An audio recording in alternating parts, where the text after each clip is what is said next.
ওকে, আসসালামু আলাইকুম। আমি মোহাম্মদ মিরাজ হোসেন। আমি একজন ক্লিনিক্যাল এবং ফরেনসিক সাইকোলজিস্ট। আমি গত আপনার ৪ বছর ধরে ৪-৫ বছর ধরে ট্রেনিং সেক্টরে আছি। আমার পড়াশোনা যদি বলেন, আমি সাইকোলজিতে বিএসসি করেছি, এমএসসি করেছি ক্লিনিক্যাল কাউন্সেলিং সাইকোলজিতে, পিজিটি করেছি আপনার সাইকোথেরাপির উপর বঙ্গবন্ধু শেখ মুজিব মেডিকেল বিশ্ববিদ্যালয় থেকে, আর বর্তমানে পিএইচডি করছি ফরেনসিক সাইকোলজির উপর national forensic sciences university, Gujarat, ইন্ডিয়াতে। আর আমি বর্তমানে ম্যানেজিং ডাইরেক্টর হিসেবে কাজ করছি Bangladesh institute of forensic psychology and sciences, BIPS consultancy limited. আমি বর্তমানে বাংলাদেশের পুলিশ আর পুলিশের যত ম্যাক্সিমাম সেক্টরগুলোকে আমি ট্রেনিং দিচ্ছি। ইন্টেলিজেন্স বলতে পারেন, সিআইডি, তারপরে আপনার টুরিস্ট পুলিশ, আর্মি, এদেরকে আমি বিশেষ করে ক্রাইম ইনভেস্টিগেশনের এই ট্রেনিং গুলো, সাইকোলজিক্যাল বিষয়গুলো খুব প্রোভাইড করি। আর আপনারা আমাকে ডকটাইম অ্যাপে গেলে সাইকোলজি ক্যাটাগরিতে সবচেয়ে বেশি রিভিউ আমারই পাবে, মানে টপ ওয়ানে। এই ছিল আমার সংক্ষিপ্ত পরিচয়। এখন একটু আমি আপনাদের সাথে পরিচিত হতে চাচ্ছি। আজকে তো আমাদের কনফ্লিক্ট ম্যানেজমেন্ট। আগে আপনি আপনার পরিচয়টা একটু যদি দুই একজন দেন, কে কোথায় থেকে আসছেন বা কি ধরনের জব করেন, আর আপনার এক্সপেকটেশনটা কি আজকের ওয়ার্কশপ থেকে। আমি আগে বলে রাখি, আমার ওয়ার্কশপ মেথড কখনো লেকচার মেথড হয় না। আপনারা আমার সাথে কথা বলতে হবে, এই জন্য আমি আপনাদের সাথে প্রচুর কথা বলবো। আমার সাথে একটু আপনারা রেসপন্স করবেন। একটু পরিচয় দিয়ে, মানে নাম কি এবং কি ধরনের জব করেন, আর আপনার আজকের ওয়ার্কশপের প্রত্যাশাটা কি, সেটা জানালে আমরা ওইভাবে আমি আগাবো। জি।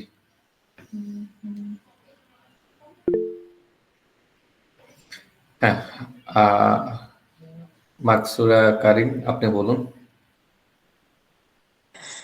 আসসালামু আলাইকুম ভাইয়া, আমি মাকসুরা করিম। আমি স্যামসাং ইলেকট্রনিক্স এ অ্যাডমিনে আছি, জব করছি। আর আজকে আমি ধানমন্ডি থাকি। আর আমার আজকের সেশন থেকে এক্সপেকটেশন হচ্ছে, যেহেতু কনফ্লিক্ট ম্যানেজমেন্ট, সো অবভিয়াসলি আমি যাদের সাথে কাজ করি বা আমি যে সেক্টরে আছি সেখানে আমার সহকর্মীদের সাথে আমি যেন এই বিষয়টাতে সুন্দর করে যেন আমি জিনিসগুলোকে সর্ট আউট করতে পারি। প্রবলেমগুলো যখন যে প্রবলেমগুলো রেইজ হয়, ওগুলো কিভাবে সর্ট আউট করা যায়। আমি অনেক প্রবলেম ফেস করি, সত্যি কথা যেটা, যে দেখা যায় যেহেতু সিনিয়র অনেক কিছু বলতে পারি না, বা জুনিয়র চাইলে অনেক কথা বলা যায় না, অনেকভাবে অনেক কিছু কনভে করা যায় না মেসেজ। তো ওই জিনিসগুলো যেন আমি সহজে শিখতে পারি, এটাই হচ্ছে আমার প্রত্যাশা এখান থেকে। আশা করছি এবং সুন্দরভাবে শিখতে পারবো। ওকে, আপনার প্রবলেম গুলো কি মনে করেন অর্গানাইজেশনের রুলস রেগুলেশন ফলো করতে প্রবলেম হয়, নাকি আপনার এক্সপেকটেশন অনুযায়ী আশপাশের লোকরা বিহেভ করে না, কোনটা? না, অ্যাকচুয়ালি রুলস রেগুলেশন ঠিকই থাকে। এখন আমাদের কোম্পানির পলিসি গুলো হচ্ছে এত বেশি স্ট্রিক্ট যে আমি পলিসির বাইরে যেতে পারবো না। কিন্তু অনেক সময় দেখা যায় যে আমার সিনিয়র যিনি থাকেন, উনি পলিসি ব্রেক করছেন না, কিন্তু পলিসিটাকে উনি লেন্দি করতেছেন। তো ওনাকে যখন আমি বুঝাতে যাই যে না, এটাকে শর্টকাটেও করা যায়, ওই জায়গাটাতে একটা কনফ্লিক্ট লাগে। উনি চাচ্ছে যে না, এটা লেন্দি হোক, আমি চাচ্ছি এটা শর্টে হোক, মানে এটা তাড়াতাড়ি হয়ে যায়। কারণ আমাকে উপর লেভেল থেকে আমাকেও প্রেশার দিচ্ছে। ওনাকে যেমন, ওনার উপর যেমন প্রেশার, ঠিক তেমনি আমার কাছেও প্রেশারটা থাকে। হ্যাঁ, যে এটাকে শেষ করতে হবে বা এটা কমপ্লিট করতে হবে। তো উনার সাথে আমার ওই কনফ্লিক্টটা লাগে। বা দেখা যায় সময় জুনিয়রদেরকে যখন আমি বলতেছি, তখন তারা চায় যে রুলস গুলো ব্রেক করে আগাতে। আমি প্রবলেমটা বুঝছি। আপনার প্রবলেমের একটা শুধু কিওয়ার্ড লিখে রাখেন, পারসেপচুয়াল পজিশন। যদি আমার ডিসকাশনের মধ্যে চলে আসে ভালো, যদি ডিসকাশনের মধ্যে না চলে আসে তাহলে কোশ্চেন শেষে জিজ্ঞাসা করবেন, মানে আপনার প্রবলেমের সলিউশন আমরা আলোচনা করব। শুনি, আচ্ছা, এর পরবর্তীতে ইঞ্জিনিয়ার মাজারুল ইসলাম। জি, আপনি বলুন। আসসালামু আলাইকুম রহমতুল্লাহ। ওয়ালাইকুম আসসালাম। আমি মাজারুল ইসলাম বলতেছিলাম। আছি বর্তমানে পাওয়ারটেক্স টিস্যু লিমিটেডে মেকানিক্যাল ম্যানেজার হিসেবে। পাশাপাশি নিজে একটা স্টার্ট বিজনেসের চেষ্টা করতেছি, ক্যারিয়ার মানে আমার জবের পাশাপাশি। সেটা engineering background plus career counselling এর উপরে। তো আমি অ্যাকচুয়ালি কনফ্লিক্ট ম্যানেজমেন্ট বলতে আমি আমার ক্যারিয়ারে কনফ্লিক্ট ম্যানেজমেন্টটাই জানতে চাচ্ছি, যে আমার এই ক্ষেত্রে আমার কতটুকু আমার ক্যারিয়ারে জবের পাশাপাশি স্টার্ট আপ বিজনেসটা চালিয়ে যাওয়া বা এটাকে একটা পজিশন পর্যন্ত নিয়ে যাওয়ার ক্ষেত্রে আমার কতটুকু কনফ্লিক্ট করতে পারে, এটার বিরুদ্ধে এটা সম্পর্কে একটু পরামর্শ চাচ্ছি আর কি। ওকে, ঠিক আছে। এরপর মাকসুদুল ইসলাম, আপনি বলুন। আসসালামু আলাইকুম। আমি অ্যাডভোকেট মাকসুদুল ইসলাম। আমি বাংলাদেশের একটা সুনামধন্য পাওয়ার সেক্টর কোম্পানিতে সিনিয়র ল অফিসার হিসেবে আছি এই মুহূর্তে। তো অনেক সময় দেখা যায় যে আমি আজকে যেহেতু কনফ্লিক্ট ম্যানেজমেন্ট নিয়ে এখানে আমাদের সবার আলোচনা হচ্ছে, তো একটা বিষয় আমি শেয়ার করতে চাচ্ছি, সেটা হচ্ছে যে অফিসে কলিগদের সাথে দেখা গেছে আপনি সেম স্টেজে সেম ডেজিগনেশনে কাজ করতেছেন, বাট আপনার আমাদের যিনি বস বা আমাদের যে সুপারিয়র যিনি আছেন, তিনি এক একজনকে এক একভাবে ট্রিট করছেন। আমাকে যে অ্যাপ্রিসিয়েশনটা বা কাজের প্রতি দেওয়া দরকার, আমি অনেক সময় ফিল করি যে এই অ্যাপ্রিসিয়েশনটা আমি পাচ্ছি না। অন দ্য আদার হ্যান্ড, আমার থেকে তুলনামূলকভাবে যিনি আমার কলিগ, উনি তিনি কি কাজটা লয়ার? করছেন খুব হ্যাসেল ফ্রি, সুন্দরভাবে তিনি করতে পারছেন। উনি কি এই লয়ার? জায়গাগুলো থেকে, জি আমি লয়ার। না না, উনি লয়ার কিনা যে আপনার সিনিয়রের জি কথা জি, আমার সাথে যিনি আছেন উনি লয়ার, বাট আমার যিনি সুপারভাইজার বা যিনি আমার টপ ম্যানেজমেন্টে আছেন উনি লিগ্যাল ব্যাকগ্রাউন্ডের না, উনি হচ্ছে নন লিগ্যাল ব্যাকগ্রাউন্ড। তো এই বলছেন? ক্ষেত্রে অনেক সময় দেখা যায় যে অনেক বুঝতে বিষয় পারছি। আছে যেগুলো লিগ্যাল।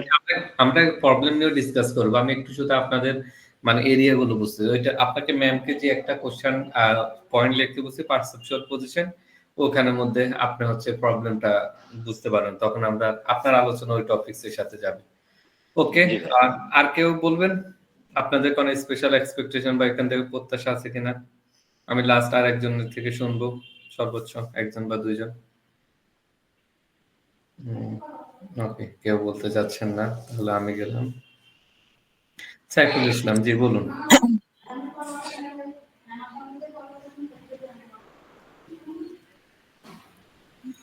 ফারাহ হাসান, আপনি বলুন। আসসালামু আলাইকুম, গুড ইভিনিং।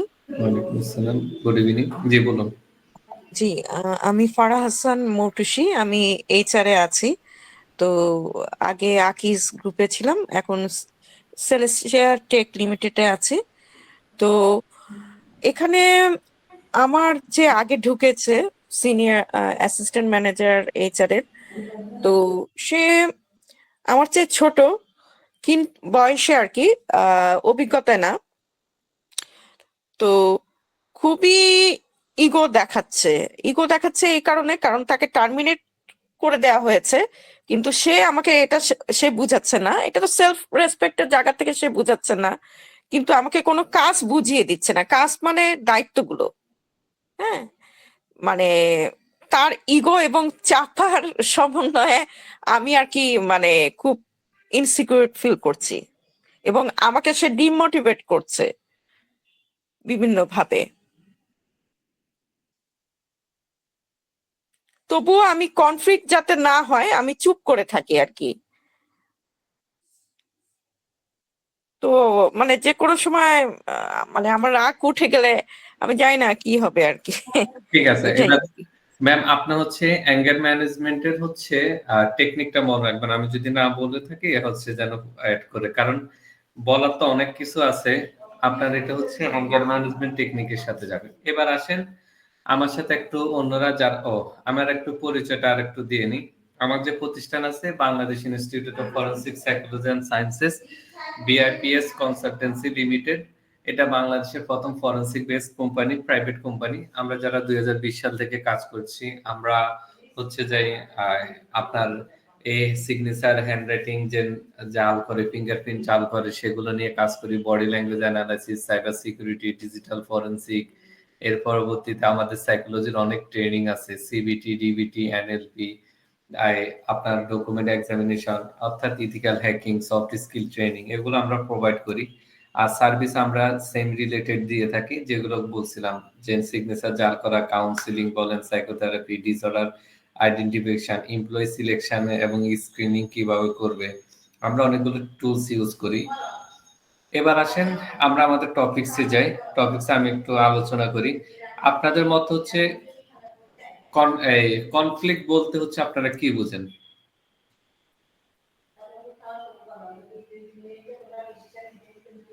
আমার সাথে একটু আপনারা শেয়ার করেন, কনফ্লিক্ট বলতে আপনারা কি বুঝেন? সহজ কথায় আমরা কনফ্লিক্ট বলতে যেটা বুঝি সেটা হচ্ছে আমার মতের অমিল, বা আমি যে জিনিসটা চাচ্ছি সেই জিনিসটা এক্স্যাক্টলি এইরকম না হয়ে আমার মতের ভিন্ন আকারে প্রকাশ করছে বা প্রকাশ পাচ্ছে, এটাই তো নর্মাল সেন্সে তাহলে হচ্ছে কনফ্লিক্ট। আপনার মত হচ্ছে যখন ডিসএগ্রিমেন্ট হচ্ছে মানে আপনার সাথে মতের হচ্ছে তাহলে ওইটাই কনফ্লিক্ট হয়ে দাঁড়াচ্ছে। জি। ওকে, ঠিক আছে। অন্য কেউ?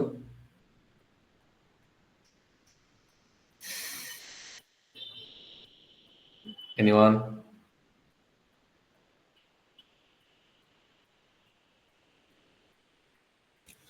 দেখেন, অনলাইনে শেখাটা তখনই ইফেক্টিভ হয় যখন আপনি ট্রেনারের সাথে কথা বলুন, আপনার চেয়ারে বসে এক মনে এক দিলে কাজ করবেন। কারণ আমরা আমাদের প্রতিষ্ঠানে গত ৩-৪ বছর ধরে মানে ১ম থেকে আমরা অনলাইনে ট্রেনিং দিয়ে আসতেছি। অতএব আমাদের হচ্ছে সাকসেস রেট কিন্তু চরম মাত্রায়, এবং আমরা যে কোর্সগুলো করাই প্রায় ১০,০০০ ১৫,০০০ টাকা করে করাই। স্টুডেন্টরা করতে চায়। কজ হলো আমরা তাদেরকে ভিডিও অন রাখতে বলি, এরকম কথাবার্তা বলি। শুয়ে তারপর আরাম করে অন্য কাজ করতে কখনো পড়াশোনা হয় না। ওকে? এবার হচ্ছে যে ওকে। এখন কনফ্লিক্টটা হচ্ছে একটু আগে যেটা বললেন, আমার যেকোনো সেটা মতাদর্শ হতে পারে, আমার কখনো চিন্তা হতে পারে, সিচুয়েশন হতে পারে। অর্থাৎ যখন একটার বিপরীতে অন্য কোনো কিছু হচ্ছে, সেটাই কনফ্লিক্ট হচ্ছে। এখন কনফ্লিক্টটা হচ্ছে যে নিজের মধ্যেও হতে পারে। যেমন আমি frustration এর মধ্যে আছি। আমি কি আসলে হচ্ছে যে এই কাজটা ডিলে করব? আমি কি সুদ খাবো? আমি ঘুষ খাবো কিনা? এগুলো হচ্ছে নিজেদের মধ্যে মোরাল কনফ্লিক্ট এর মধ্যে থাকে। ফ্যামিলির মধ্যে কনফ্লিক্ট এর মধ্যে থাকে এরকম, যখন ব্রেকআপ হয় অথবা মা-বাবা আমাদেরকে কোনো কাজ করতে বলে বা আমাদের মা-বাবা আমাদের মন মতো কাজ করে না, তখন একটা হয়। বা আমরা পড়তে চাচ্ছি একটা, মা-বাবা করে দিচ্ছে আরেকটা। এগুলো হচ্ছে অর্গানাইজেশন এর ক্ষেত্রে যেটা হচ্ছে প্রোডাক্টিভিটি, অর্থাৎ এমপ্লয়ির আপনার হচ্ছে যেভাবে কাজ করতে চাচ্ছে আপনি পারতেছেন না, অন্য কোনোভাবে হচ্ছে তাদের এক্সপেকটেশন চাচ্ছে এক ধরনের কিন্তু আপনি করতেছেন আরেক ধরনের। এইভাবে হচ্ছে বিভিন্ন জায়গাতে আমরা কনফ্লিক্ট গুলো দেখতে পারি। এবার কনফ্লিক্ট এর যদি আমরা কারণগুলো হচ্ছে দেখি, তাহলে সবচেয়ে বড় কারণ হচ্ছে কমিউনিকেশন প্রবলেম। আমরা হচ্ছে কমিউনিকেশনে খুব বেশি দুর্বল। আমরা নিজের আবেগ, প্রয়োজন অন্যকে সুন্দর মতন বুঝাতে পারি না। আমি বলছি কি বুঝাতে পারি না। এবং অন্যের আবেগ, চাহিদা, সিচুয়েশন আমরা কখনো বুঝতে পারি না। এটা আমরা বলবো খুব আমরা খারাপ অবস্থার মধ্যে আছি। এটা আমাদের কখনো ফ্যামিলিও শিখায় নাই, স্কুল কলেজও শিখায় নাই। যার কারণে হয় কি, দিন শেষে আপনি দেখেন আ আমাদের একটা কমন কমপ্লেইনটা আসে এরকম, "আমাকে কেউ বুঝলো না" বা এরকম করে কেন? অর্থাৎ মানে কি এরকম করে কেন? মানে হলো কি, আমি ওর বিহেভটাকে বুঝতে পারতেছি না। আর আরেকটা হলো যে আমাকে কেউ বুঝলো না। দ্যাটস মিনিং এটা উল্টাটা কি হতে পারে? অর্থাৎ আমি সুন্দরভাবে কমিউনিকেশন করতে পারছি না। আর আরেকটা হলো আমি যদি জব স্কিল এর কথা বলি, আমাদের চরম মাত্রায় জব স্কিলের এবং হচ্ছে ঘাটতি আছে। আমরা বেঙ্গলি কালচারটা যদি একটু বলি, যারা আপনার এখানে মেক্সিমামই সিনিয়র, আমাদের অর্গানাইজেশন গুলো খুব অনেক মাল্টিপল স্কিল চায়। কিন্তু আমাদের স্টুডেন্টদের একটা মেন্টালি চাই, আমি অনার্স মাস্টার্স করছি, আমি ইউনিভার্সিটির স্টুডেন্ট, আমি এটা, আমি সেটা। হচ্ছে আমার কেন? আমার চাকরি আছে, আমার এই সার্টিফিকেট আছে, আমার কেন চাকরি হবে না? কিন্তু ওকে দিয়ে হচ্ছে যে কাজ করানো যায়, এই কাজ আমি এআই দিয়ে করে ফেলতে পারি। অতএব মানে ওকে দিয়ে আমি একটা পিয়ন যে কাজ করে ওই কাজের মতন। তার কোনো কাজের ক্রিয়েটিভিটি নাই, কোনো ডিফারেনশিয়েট নাই। আমাদের জব সেক্টর গুলোতে এটা একটা বড় প্রবলেম হয়ে দাঁড়ায়। আর এখন মানুষ এই পরিমাণ সেনসিটিভ হয়ে যাচ্ছে, মানুষকে গঠনমূলক সমালোচনা করা যায় না, তারা নিতে পারে না। আপনারাও ওয়ার্কশপে আসছেন দেখে বলছেন, বাট পার্সোনাল লাইফে যখন এগুলো বলবো তখন আপনাদেরও মুড সুইং হয়ে যাবে। যে আরেকটা জিনিস হলো পার্সোনাল ডিফারেন্স। আমরা ব্যক্তিগতভাবে প্রত্যেকটা মানুষ আলাদা। একজন আরেকজনের সাথে মিল নাই। যেমন যারা হচ্ছে এক্সট্রোভার্ট থাকবে তারা এক ধরনের খুব চঞ্চলভাবে কথা বলবে, হাই হুল্লোড় মধ্যে থাকবে। যারা ইন্ট্রোভার্ট থাকবে তারা ঠান্ডা মাথায় আস্তে ধীরে কাজ করবে। আবার লিডারশিপ কোয়ালিটি এরকম না আমি সভাপতি, আমি সেক্রেটারি, আমি একটা অর্গানাইজেশনের উদ্যোক্তা। লিডারশিপটা হচ্ছে এরকম আপনার তার মধ্যে যেকোনো সিচুয়েশন খুব সুন্দরভাবে হ্যান্ডেল করে সবাইকে নিয়ে চলার এবিলিটি। এই সবাইকে নিয়ে চলার এবিলিটি আছে কিনা সেটা যখন থাকে না তখন আমাদের মধ্যে কনফ্লিক্ট হয়ে যায়। এবং হচ্ছে জেন্ডার প্রবলেম। আমাদের এখানে সোশ্যাল মিডিয়া আমাদেরকে এই পরিমাণ বায়াস করতেছে, সবাইকে দিয়ে সব কাজ করাতে যাচ্ছে। আসলে সবাই সব কাজের জন্য না, এটা মনে রাখতে হবে। সবাইকে মানে সৃষ্টিকর্তা সব কোয়ালিটি দিয়ে হয় নাই। যেমন আপনি যদি হচ্ছে আমরা কাউন্সেলিং এর কথা বলি, কাউন্সেলিং আমাদের ছেলেদের থেকে মেয়েরা অনেক ভালো করে। কেন করে? তারা ইমোশন দিয়ে, এমপ্যাথি দিয়ে অনেক সুন্দরভাবে কথা বলতে পারে। আমাদের ছেলেদের খুব ন্যাচারাল, আমরা খুব ইমোশনাল বা এমপ্যাথি, অ্যাক্টিভ লিসেনিং দিয়ে কথা বলা আমাদের জন্য অনেক টাফ হয়ে দাঁড়ায়। আর আরেকটা কনফ্লিক্ট এর ডিফারেন্স হচ্ছে কালচারাল এবং হচ্ছে আমি বলবো লাইফ স্টাইল ডিফারেন্ট। লাইফস্টাইল ডিফারেন্টটা কিরকম? কারো কালচারে মনে করেন হচ্ছে আপনার ৫ জনের সাথে হচ্ছে যে একসাথে বসে কথা বলা, বন্ধু, ফ্রেন্ড সার্কেল, ছেলে-মেয়ে সবাই মিলে আড্ডা দেওয়া, চা খাইতে যাওয়া, ঘুরতে যাওয়া ইটস কমন। আবার অন্য কিছু কালচার বা ফ্যামিলি লাইফস্টাইল আছে, একজন আরেকজনের সাথে কেন কথা বলবে? অতএব আপনার এই লাইফস্টাইল গুলো আমরা বুঝতে পারি না। আমি মানুষকে বলি, আমরা চিন্তা করি এক ধরনের, আমরা চাই এক ধরনের, আমরা চলি আরেক ধরনের। অর্থাৎ এই প্রত্যেকটা জায়গায় একটা হচ্ছে চিন্তা করি এক ধরনের, চাই আরেক ধরনের, চলি আরেক ধরনের। যার কারণ হচ্ছে সবকিছুর মধ্যে আমাদের কনফ্লিক্টটা হয়ে যায়। এবার হচ্ছে যে আরো অনেক কারণগুলো আমরা আছে, কারণগুলো ডিসএগ্রিমেন্ট সেটা আছে, আমরা প্রায়োরিটি গোলস এগুলো হচ্ছে করতে পারি না, যেগুলো আমি ইনডাইরেক্ট ভাবে আপনাদের বলা হয়েছে, আমাদের রুলস রেসপন্সিবিলিটি সেগুলো ক্ষেত্রে আসেন বোঝা যায় না। এবার আসেন একটা মজার কোশ্চেন করি, আপনারা আসলে কত হাই লেভেল থট নিতে পারেন চিন্তা করি। আমাদের একটা সাইকোলজি থিওরি অনুযায়ী আনসার দেব, আমি আজ নর্মাল ব্যক্তি না যে শুধু নিজের ফিলোসফি আপনার উপর বলে দিব। মনে করেন আমরা আমাদের সোশ্যাল মিডিয়াতে সবসময় শিখাই স্বাধীন স্বাধীন, একদম সব কাজ নিজে নিজে করা। ধরলাম কোন একটা ছেলে অথবা মেয়ে, সে ম্যারেজের দিকেও গেল না, কোনো কাজ করলো না, ফ্যামিলি থেকে দূরে, সবাই থেকে দূরে, সে ভালো টাকা পয়সা আয় করতেছে, ঘুরতেছে, মনে করেন বয়স 25 থেকে 32-এর মধ্যে, এনজয় করতেছে এবং সবাইকে একই উপদেশ দিয়ে বেড়াচ্ছে, যেটা আমাদের সোশ্যাল মিডিয়া ইনফ্লুয়েন্সার করতেছে। বলেন এখন এখানের ক্ষেত্রে কি হবে? আপনারা আমার কোশ্চেনটা মনে ধরতে পারেন নাই। ধরলাম আপনার এরকম হচ্ছে, আমার কোশ্চেনটা আমি একটু সহজ করে নিই। ধরলাম আপনার লাইফ হচ্ছে কোনো রিলিজিয়াস, সোশ্যাল এবং হচ্ছে কোনো আপনার লিমিটেশন নাই, আপনি পূর্ণ স্বাধীন, আপনি তখন লাইফে কি করবেন? কেউ একজন আসেন, ডিসকাশন করি আমরা।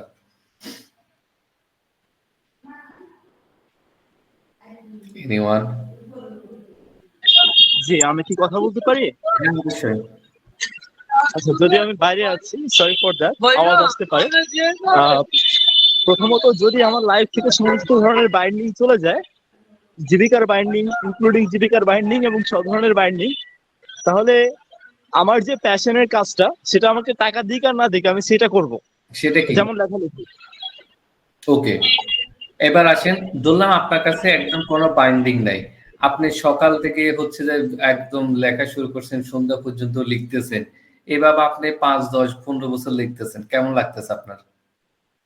15 বছর, 10, 15 বছর আমার কাছে মনে হয় না আমার কাছে খারাপ লাগবে, বাকিটা সিচুয়েশনের উপর ডিপেন্ড করে। একই শিডিউলে আছেন, আপনি সকালে উঠতেছেন, প্রতিদিন 2-3 দিন একটা করে বই লিখতেছেন, পড়তেছেন, হ্যাঁ দিচ্ছেন, 15 বছর পর একই শিডিউলে আছেন, কেমন লাগবে?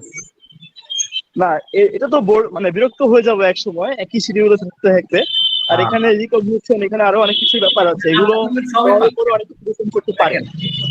ভাই আমি বললাম, আপনি ধরলাম সবই পাচ্ছেন, আপনি আপনার বই রিলেটেড, আপনি বই লিখছেন, সবাই প্রশংসা করছে, আপনারা সবকিছু করে ফেলতেছে, দিন শেষে আপনি দেখেন একটা হচ্ছে বোরিং লাইফে চলে যাচ্ছেন। ইন্ডিপেন্ডেন্ট দিয়ে কি হচ্ছে, আপনি দিন শেষে হ্যাঁ বই লিখতেছেন, বাট আপনি না সোসাইটির রেসপন্সিবিলিটি নিচ্ছেন, না পরিবারের, না নিজের, না অন্য কোনো কিছু, আপনি একটা রোবোটিক লাইফে চলে যাচ্ছেন। অতএব সবকিছুতে হচ্ছে আমাদের একটা থিওরিতে আছে, সেটা হলো আমরা যখন অনেক বেশি ইন্ডিপেন্ডেন্ট হয়ে যাই, অনেক বেশি, যখন ইন্ডিপেন্ডেন্ট থাকতে থাকতে ইন্ডিপেন্ডেন্টের মাত্রাটাই শেষ হয়ে যায়, তখন আমরা চরম মাত্রায় লোনলিনেস ফিল করি। আপনারা দেখবেন যারা একাকিত্বের কথা, কিছুদিন আগে কবি হাফিজ মারা গেল না, উনি কি বললো, আমাকে কেউ বিয়ে করে না, আমার একাকিত্ব এখন শেষ করছে, শেষ বসে আসে উনি বুঝছে। অতএব আমরা আমাদের লাইফে যে কখন কোন রেসপন্সিবিলিটি, রোলস বা হচ্ছে রোল প্লে, সেগুলো আমরা বুঝি না।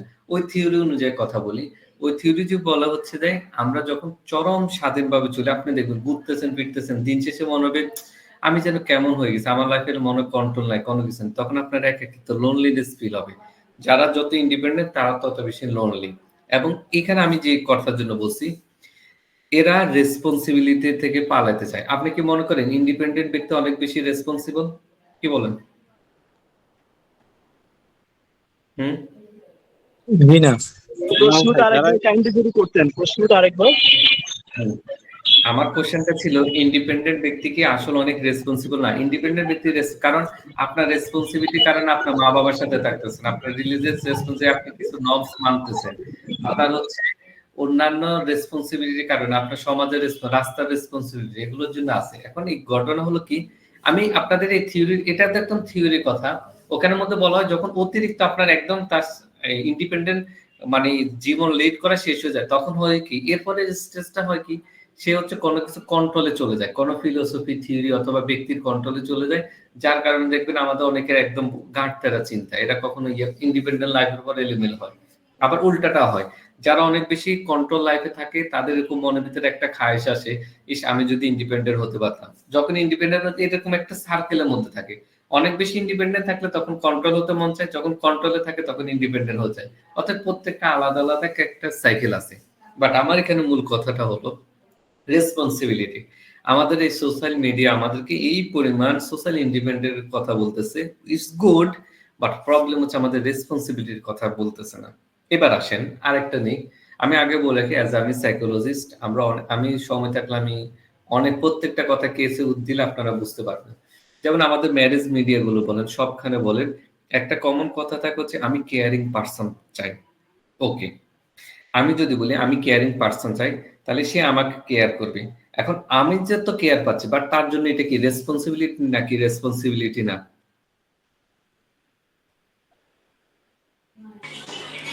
কি রেসপন্সিবিলিটি? রেসপন্সিবিলিটি। রেসপন্সিবিলিটি। ঠিক একইভাবে আমার পার্টনারও তো চিন্তা করে হচ্ছে সেও কেয়ারিং পাবে, বাট আমি আসলে এই পরিমাণ রেসপন্সিবল কিনা। সোসাইটি এটা শিখায়? কখনো শিখে না।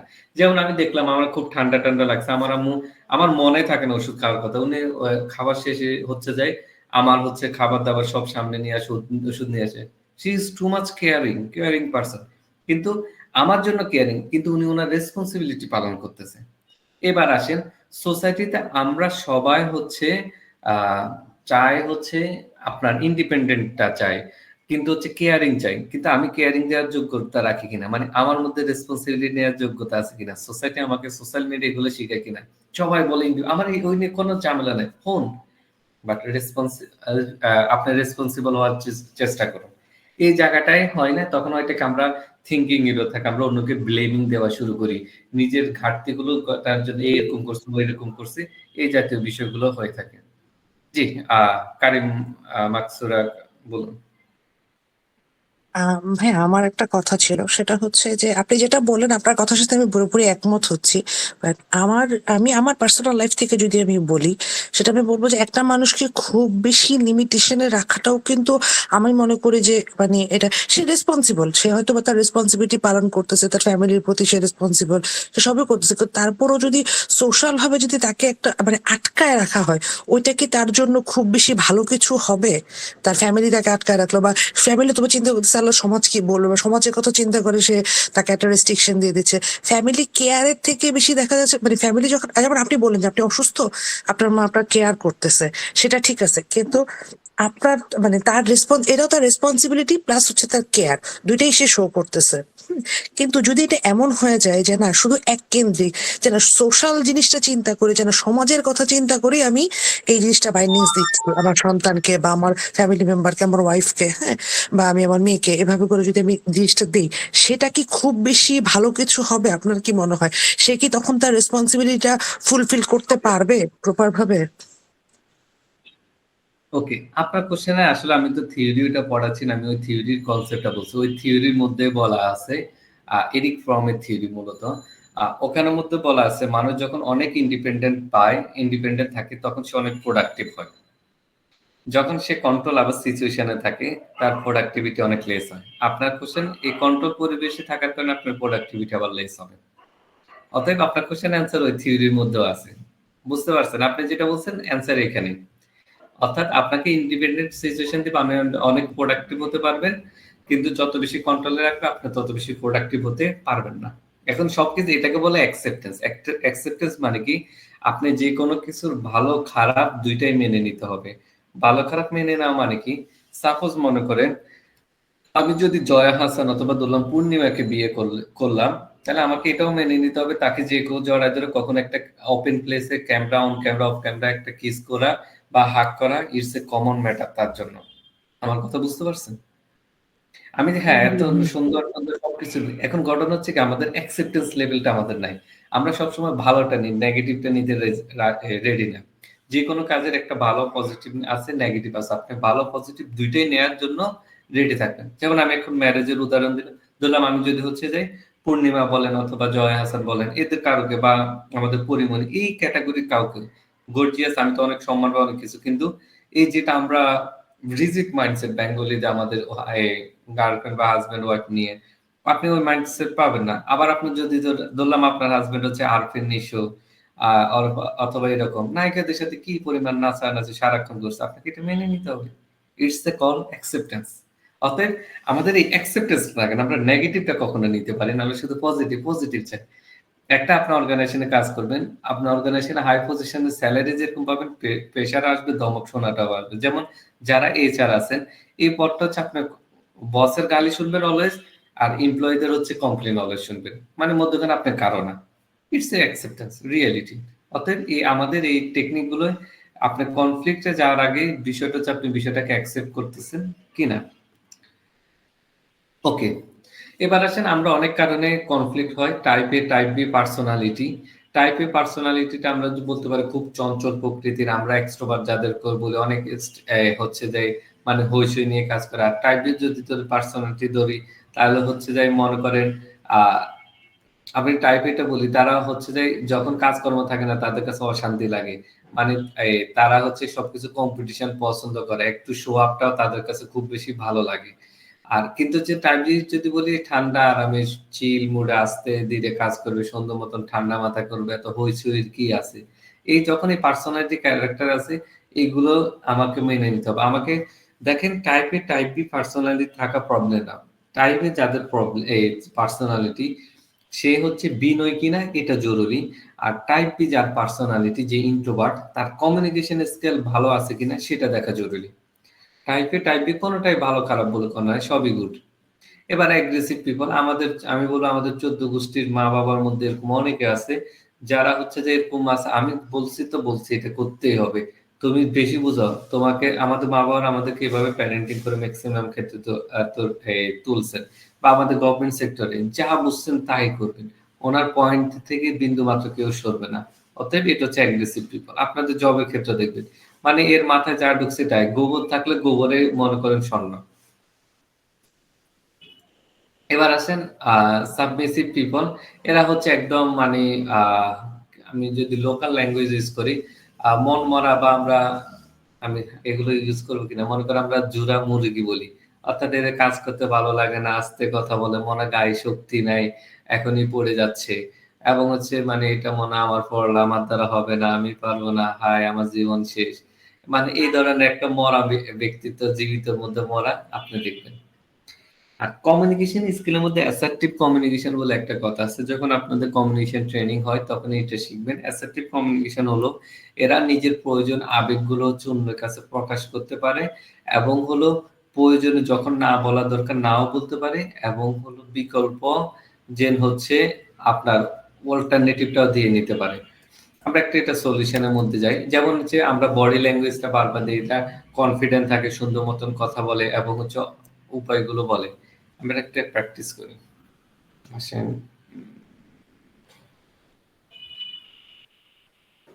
আমার 3 জন লোক দরকার বা 2 জন। আমি আগে সিচুয়েশনটা বলি।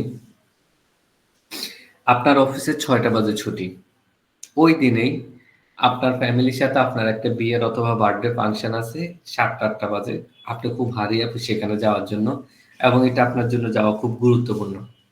5:30টার দিকে বসে এসে হচ্ছে যে আপনার কাছে ধুম করে হচ্ছে বললো আমার এই কাজটা কমপ্লিট করে দাও, যেটা করতে 1.5 ঘন্টা লাগবে। এবার আসেন কে কি করবেন তখন?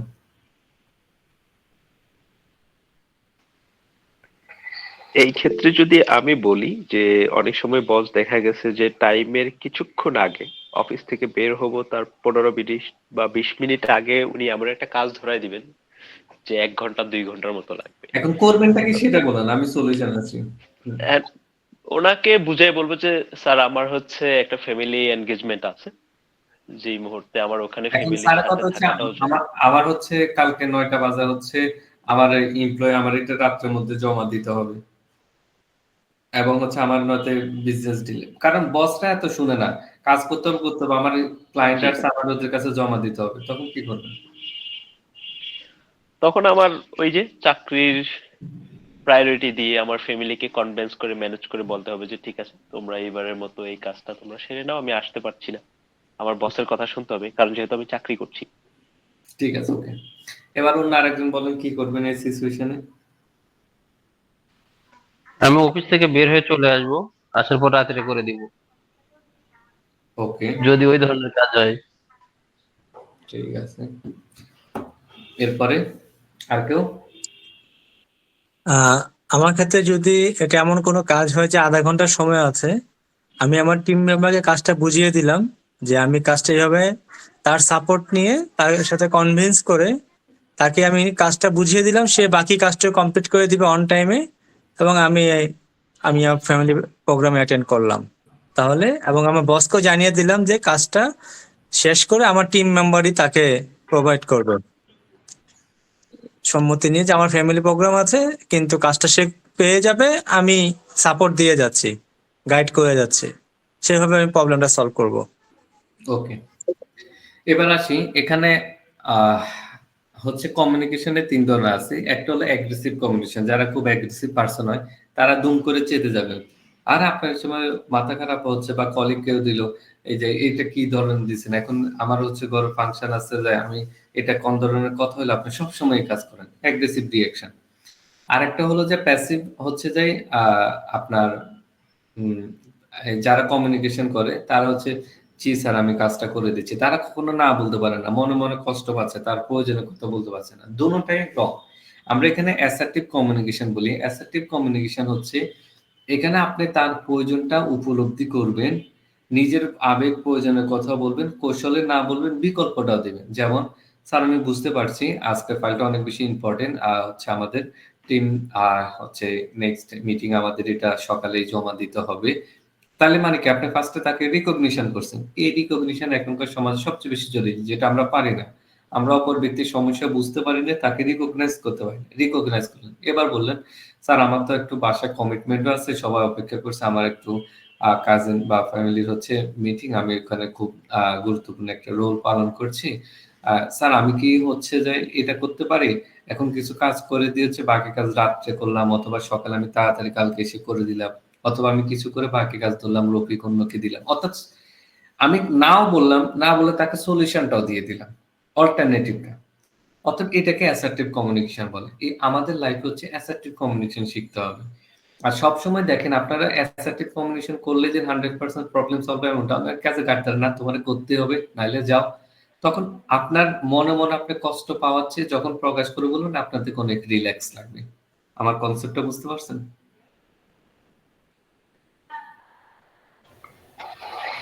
জি, বুঝতে পারছি ভাই।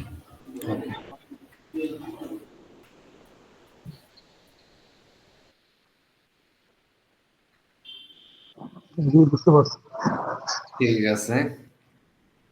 আমার তো স্লাইড 90টা, আল্লাহ জানে 1 ঘন্টা কতটুকু পারি। এবার যারা আছে আমরা তো অ্যাসার্টিভ বডি ল্যাঙ্গুয়েজটা দেখলাম, এবং তারা হচ্ছে সুন্দর মতন কমিউনিকেশন করে। তবে এটা মনে রাখতে হবে আপনার হচ্ছে মানুষ কঠিন না, মানুষ জটিল না। জটিল হচ্ছে যে প্রত্যেকটা মানুষ হচ্ছে আলাদা, এক উন্নত ব্যতিক্রম। এখন এই ব্যতিক্রম গুলোই আপনাকে বুঝতে হবে।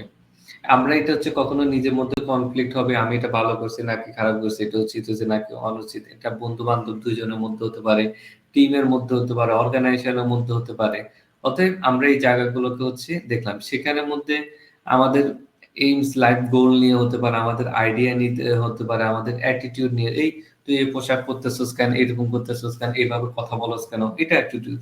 আর একটা হচ্ছে বিহেভিয়ার নিয়ে কনফ্লিক্ট হতে পারে, যেটা হলো আর একটু পোলাইটলি হচ্ছে বিহেভ করলে কি হয়, এত অ্যারোগেন্ট দেখাতে হয় কেন, বা এই তোমার মধ্যে পুরুষত্ব নাই, তুমি এরকম চুপচাপ সবকিছু সহ্য করো কেন। অতএব এই ধরনের কনফ্লিক্ট গুলো চলে আসবে।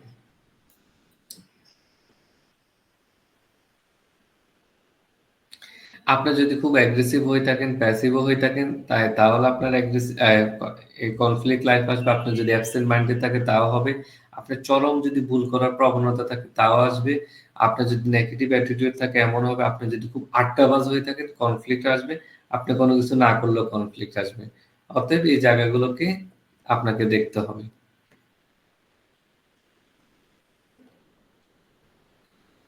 এর জন্য আমাদের কমিউনিকেশনের ক্ষেত্রে আমরা অ্যাক্টিভ লিসেনিংটা করবো, রিল্যাক্স করবো, আমরা অন্যদের বডি ল্যাঙ্গুয়েজ গুলো খুব মতো অবজার্ভ করবো। কারণ বডি ল্যাঙ্গুয়েজের ক্ষেত্রে বলা হয় আমাদের 93% কমিউনিকেশন হচ্ছে নন ভার্বাল কমিউনিকেশন। আমরা সবসময় কথাতে মনোযোগ দিই, যেটা আমি পুলিশদেরকে এখন সবচেয়ে বেশি শেখাচ্ছি। আপনারা সবসময় অপরাধী বলেন, পলিটিক্যাল, সবাই হচ্ছে মূল মিনিংটাই বুঝেন না, কারণ আপনারা নন ভার্বাল কমিউনিকেশন কখনো অবজার্ভ করা হয়নি। এই জন্য আলহামদুলিল্লাহ তারা সবাই আমাকে অনেক বেশি ডাকতেছে, কারণ আপনি কথা বলতেছেন আসলে সে সত্য বলতেছে না মিথ্যা বলতেছে, সেগুলো দিয়ে আপনার কিন্তু বডি ল্যাঙ্গুয়েজে বোঝা যাবে। আর আরেকটা হলো হচ্ছে যে আপনার ক্ল্যারিফিকেশন, আপনি আপনি জিনিসটাকে বুঝতে পারছেন নাকি পারছেন না, সেই বিষয়টাকে আপনাকে মনোযোগ দিতে হবে। এবং হচ্ছে যে কোনো কাজ বেস্ট টাইমে বেস্ট প্লেসে এবং হচ্ছে কনভিনিয়েন্ট ওয়েতে আপনাকে করতে হবে। আর আরেকটা জিনিস মনে রাখতে হবে, এটাকে আমরা I am okay you are okay এরকম একটা সিচুয়েশন আছে, বা উইন উইন সিচুয়েশন যেটা বলে, সেই মুডের মধ্যে আপনি রাখার চেষ্টা করবেন। আপনি যখন হচ্ছে অন্যকে বুঝতে পারবেন, তার জায়গা থেকে নিজেকেও বুঝতে পারবেন, তখনই হচ্ছে যে আপনি উইন উইন সিচুয়েশনে থাকবেন। আপনাদেরকে আমি পারসেপচুয়াল পজিশনের কথা বলছিলাম, আমি একটু পারসেপচুয়াল পজিশনটা বুঝে নিই, তাহলে উইন উইন পজিশনটা বুঝতে আপনাদের জন্য ইজি হবে। পারসেপচুয়াল পজিশনটা হলো অন্যের জায়গায় গিয়ে তার মতন করে তাকে বোঝা। কেউ আমাকে একটা শেয়ার করবেন, আপনার হচ্ছে এমপ্লয়ি বা অন্য কেউ আপনার সাথে ঝগড়া করছে, অথবা হচ্ছে ঝগড়া হয়েছে, বা আপনার বাচ্চা কাচ্চা হতে পারে, তাকে বলছেন একটা, সে করছে আর একটা, এমন কেউ?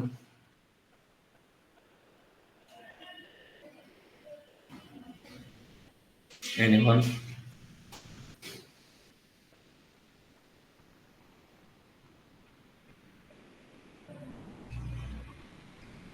হ্যালো?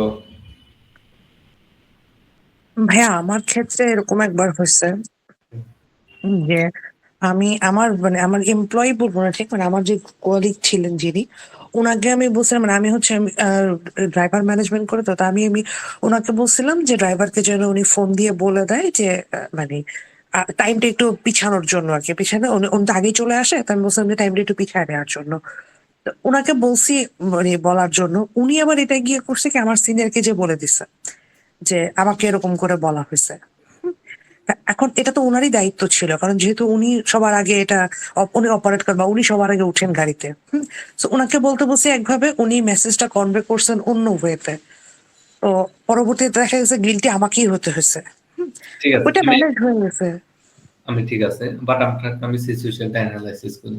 আমি একটু এই নিয়ে ডিসকাস করতে আপনার অনেক পার্সোনাল বিষয় চলে আসবে, আশা করি পজিটিভলি নেবেন। আপনি দেখেন, আপনার কথা বলতে হচ্ছে ওনারই তো বোঝার দরকার ছিল। দ্যাটস মিন কি, আপনি আপনার জায়গা থেকে হচ্ছে যে ওনাকে জাজ করতেছেন। আপনি ওনার সিচুয়েশনটা হচ্ছে কখনো জান নাই উনি কিভাবে থিঙ্কিং করে, ওনার থিঙ্কিং প্যাটার্নটা কেমন, ওনার এক্সপেকটেশন লেভেলটা কেমন, উনি কিভাবে সবকিছু এনভায়রনমেন্ট চায়। এই জায়গাটা আমরা পারি না। পারসেপশনাল পজিশনে হয়টা কি, আমরা এখানের মধ্যে হচ্ছে ধরলাম আমার আর আপনার ঝগড়া হয়েছে, আমি আপনার তো আপনার ফিলোসফি ধরলাম, সেই ব্যক্তিটা আমি যে হাই অথরিটিতে বলেছি, তাহলে আমার পারসেপশন হতে পারে এই কলিগ হয়ে আমাকে সবসময় এরকম করে, আমাকে মনে হয় ইনসাল্ট করছে, হচ্ছে যে আমি প্রথমে উঠি তো এই জন্য তার ভালো লাগে না, আমি এটাতে একটা শাস্তি নিতে পারে, হতে পারে আমি এই ধরনের থিঙ্কিং করলাম।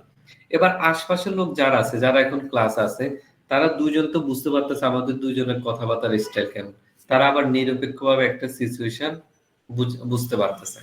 অতএব হলো আমরা সবসময় নিজের জায়গা থেকে সরে তার জায়গায় গিয়ে তার মতন করে চিন্তা করব। আমি যদি এটা একটা বাচ্চার উদাহরণ দিই, মনে করেন আপনার ঘরে যে ছোট বাচ্চাটা আছে, আপনার বারবার বলেন মোবাইল টিপো না, অথবা আত্মীয় স্বজন আসলে এরকম করো না, কিন্তু বা হচ্ছে তোমরা এরকম করতেছো কেন, আমাদের মান সম্মান সব নষ্ট হয়ে যাবে।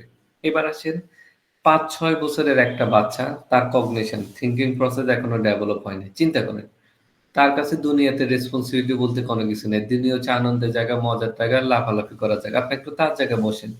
সে সবাই দেখতেছে, আশপাশের লোকরা কত সুন্দর, সুন্দর জিনিস কিনতেছে, কত অ্যাটেনশন দিচ্ছে। আমার মা-বাবারা আমাকে অ্যাটেনশন দিচ্ছে না। টিভিতে কত সুন্দর জিনিস দেখাচ্ছে, কত সুন্দর খাবার খাচ্ছে। তার জায়গায় বসে দেখেন, ওই একটা ছেলের সামাজিক নর্মস কি, কোনটা গুড, কোনটা ব্যাড, সেগুলো কি বুঝার ক্ষমতা আছে? না। কিন্তু আমরা আশা করি কি, এ বুঝে না কেন? এটা তো বুঝতে হবে। দ্যাটস মিন আমি তার জায়গায় গিয়ে তাকে বুঝতে পারিনি। এই জায়গাটাকে হচ্ছে আপনার পারসেপচুয়াল পজিশনটা হচ্ছে আপনি যেন বলছেন আপনার এমপ্লয়ের প্রত্যেকজনের প্যারেন্টিং আলাদা, প্রত্যেকজনের লাইফস্টাইল আলাদা, প্রত্যেকজনের লাইফ গোল আলাদা, প্রত্যেকজনের মানি সেভিংস আলাদা, প্রত্যেকজনের কথা বলার স্টাইল আলাদা, প্রত্যেকজন অ্যাজ এ কলিগদের প্রতি অ্যাটিটিউডটা আলাদা। অতএব আপনি সেগুলোর দিকে চিন্তা করেন, দেন আপনি সে আসলে কি চায় না চায় তখন ওইভাবে আপনি বুঝতে পারবেন। যখন আপনি মানুষকে বুঝতে পারবেন তখন আপনার সাথে অন্যদের ঝগড়াটা কম হবে। যখন আপনি মানুষকে বুঝতে পারবেন না, সে আপনাকে ভুল বুঝবে, আপনার ভুল বুঝবে। আর যে দুইজনের মধ্যে যার কোনো সাইকোলজিক্যাল থিঙ্কিং আর চিন্তা ট্রুথই বলতে পারেন, ওভার জেনারেলাইজেশন অর্থাৎ ছোট ঘটনাকে ঘটনাগুলো একদম সবাইকে একই ধরনের চিন্তা করা, ব্লেমিং দেওয়া, এই ধরনের লোকরাই এরকম হয়, অথবা পার্সোনালাইজ করে ফেলা, অর্থাৎ কোনো কিছু নিজেকে বলছে এই মানে সে আমারে বলছে, আমার অপমান করছে, অর্থাৎ নিজের গায়ে মেখে ফেলা, অথবা এমন জিনিস হচ্ছে শুধু ভালো ঘটনার মধ্যে নেগেটিভ ঘটনা নিয়ে হচ্ছে সে সারাক্ষণ থাকবে, আবার ওভার থিঙ্কিং করবে। এগুলো আমরা থিঙ্কিং এরর বলি সিবিটিতে। যখন এই যেতে থাকবে এই লোকটা ভাই নিজেও অশান্তির চিন্তা করবে, অন্যকে অশান্তি রাখবে, এটাই একটা স্বাভাবিক প্যাটার্ন। এই জন্য আপনারা সবসময় হচ্ছে অন্যকে বোঝার চেষ্টা করবেন এবং নিজেকেও বোঝার চেষ্টা করবেন।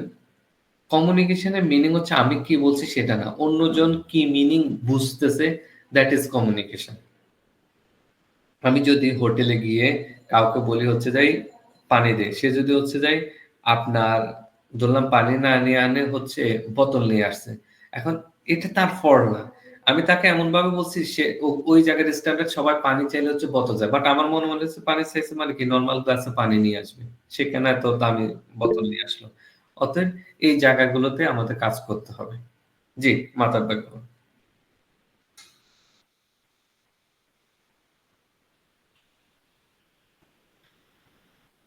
মঞ্জুর ভাই কিছু বলতে চাচ্ছেন?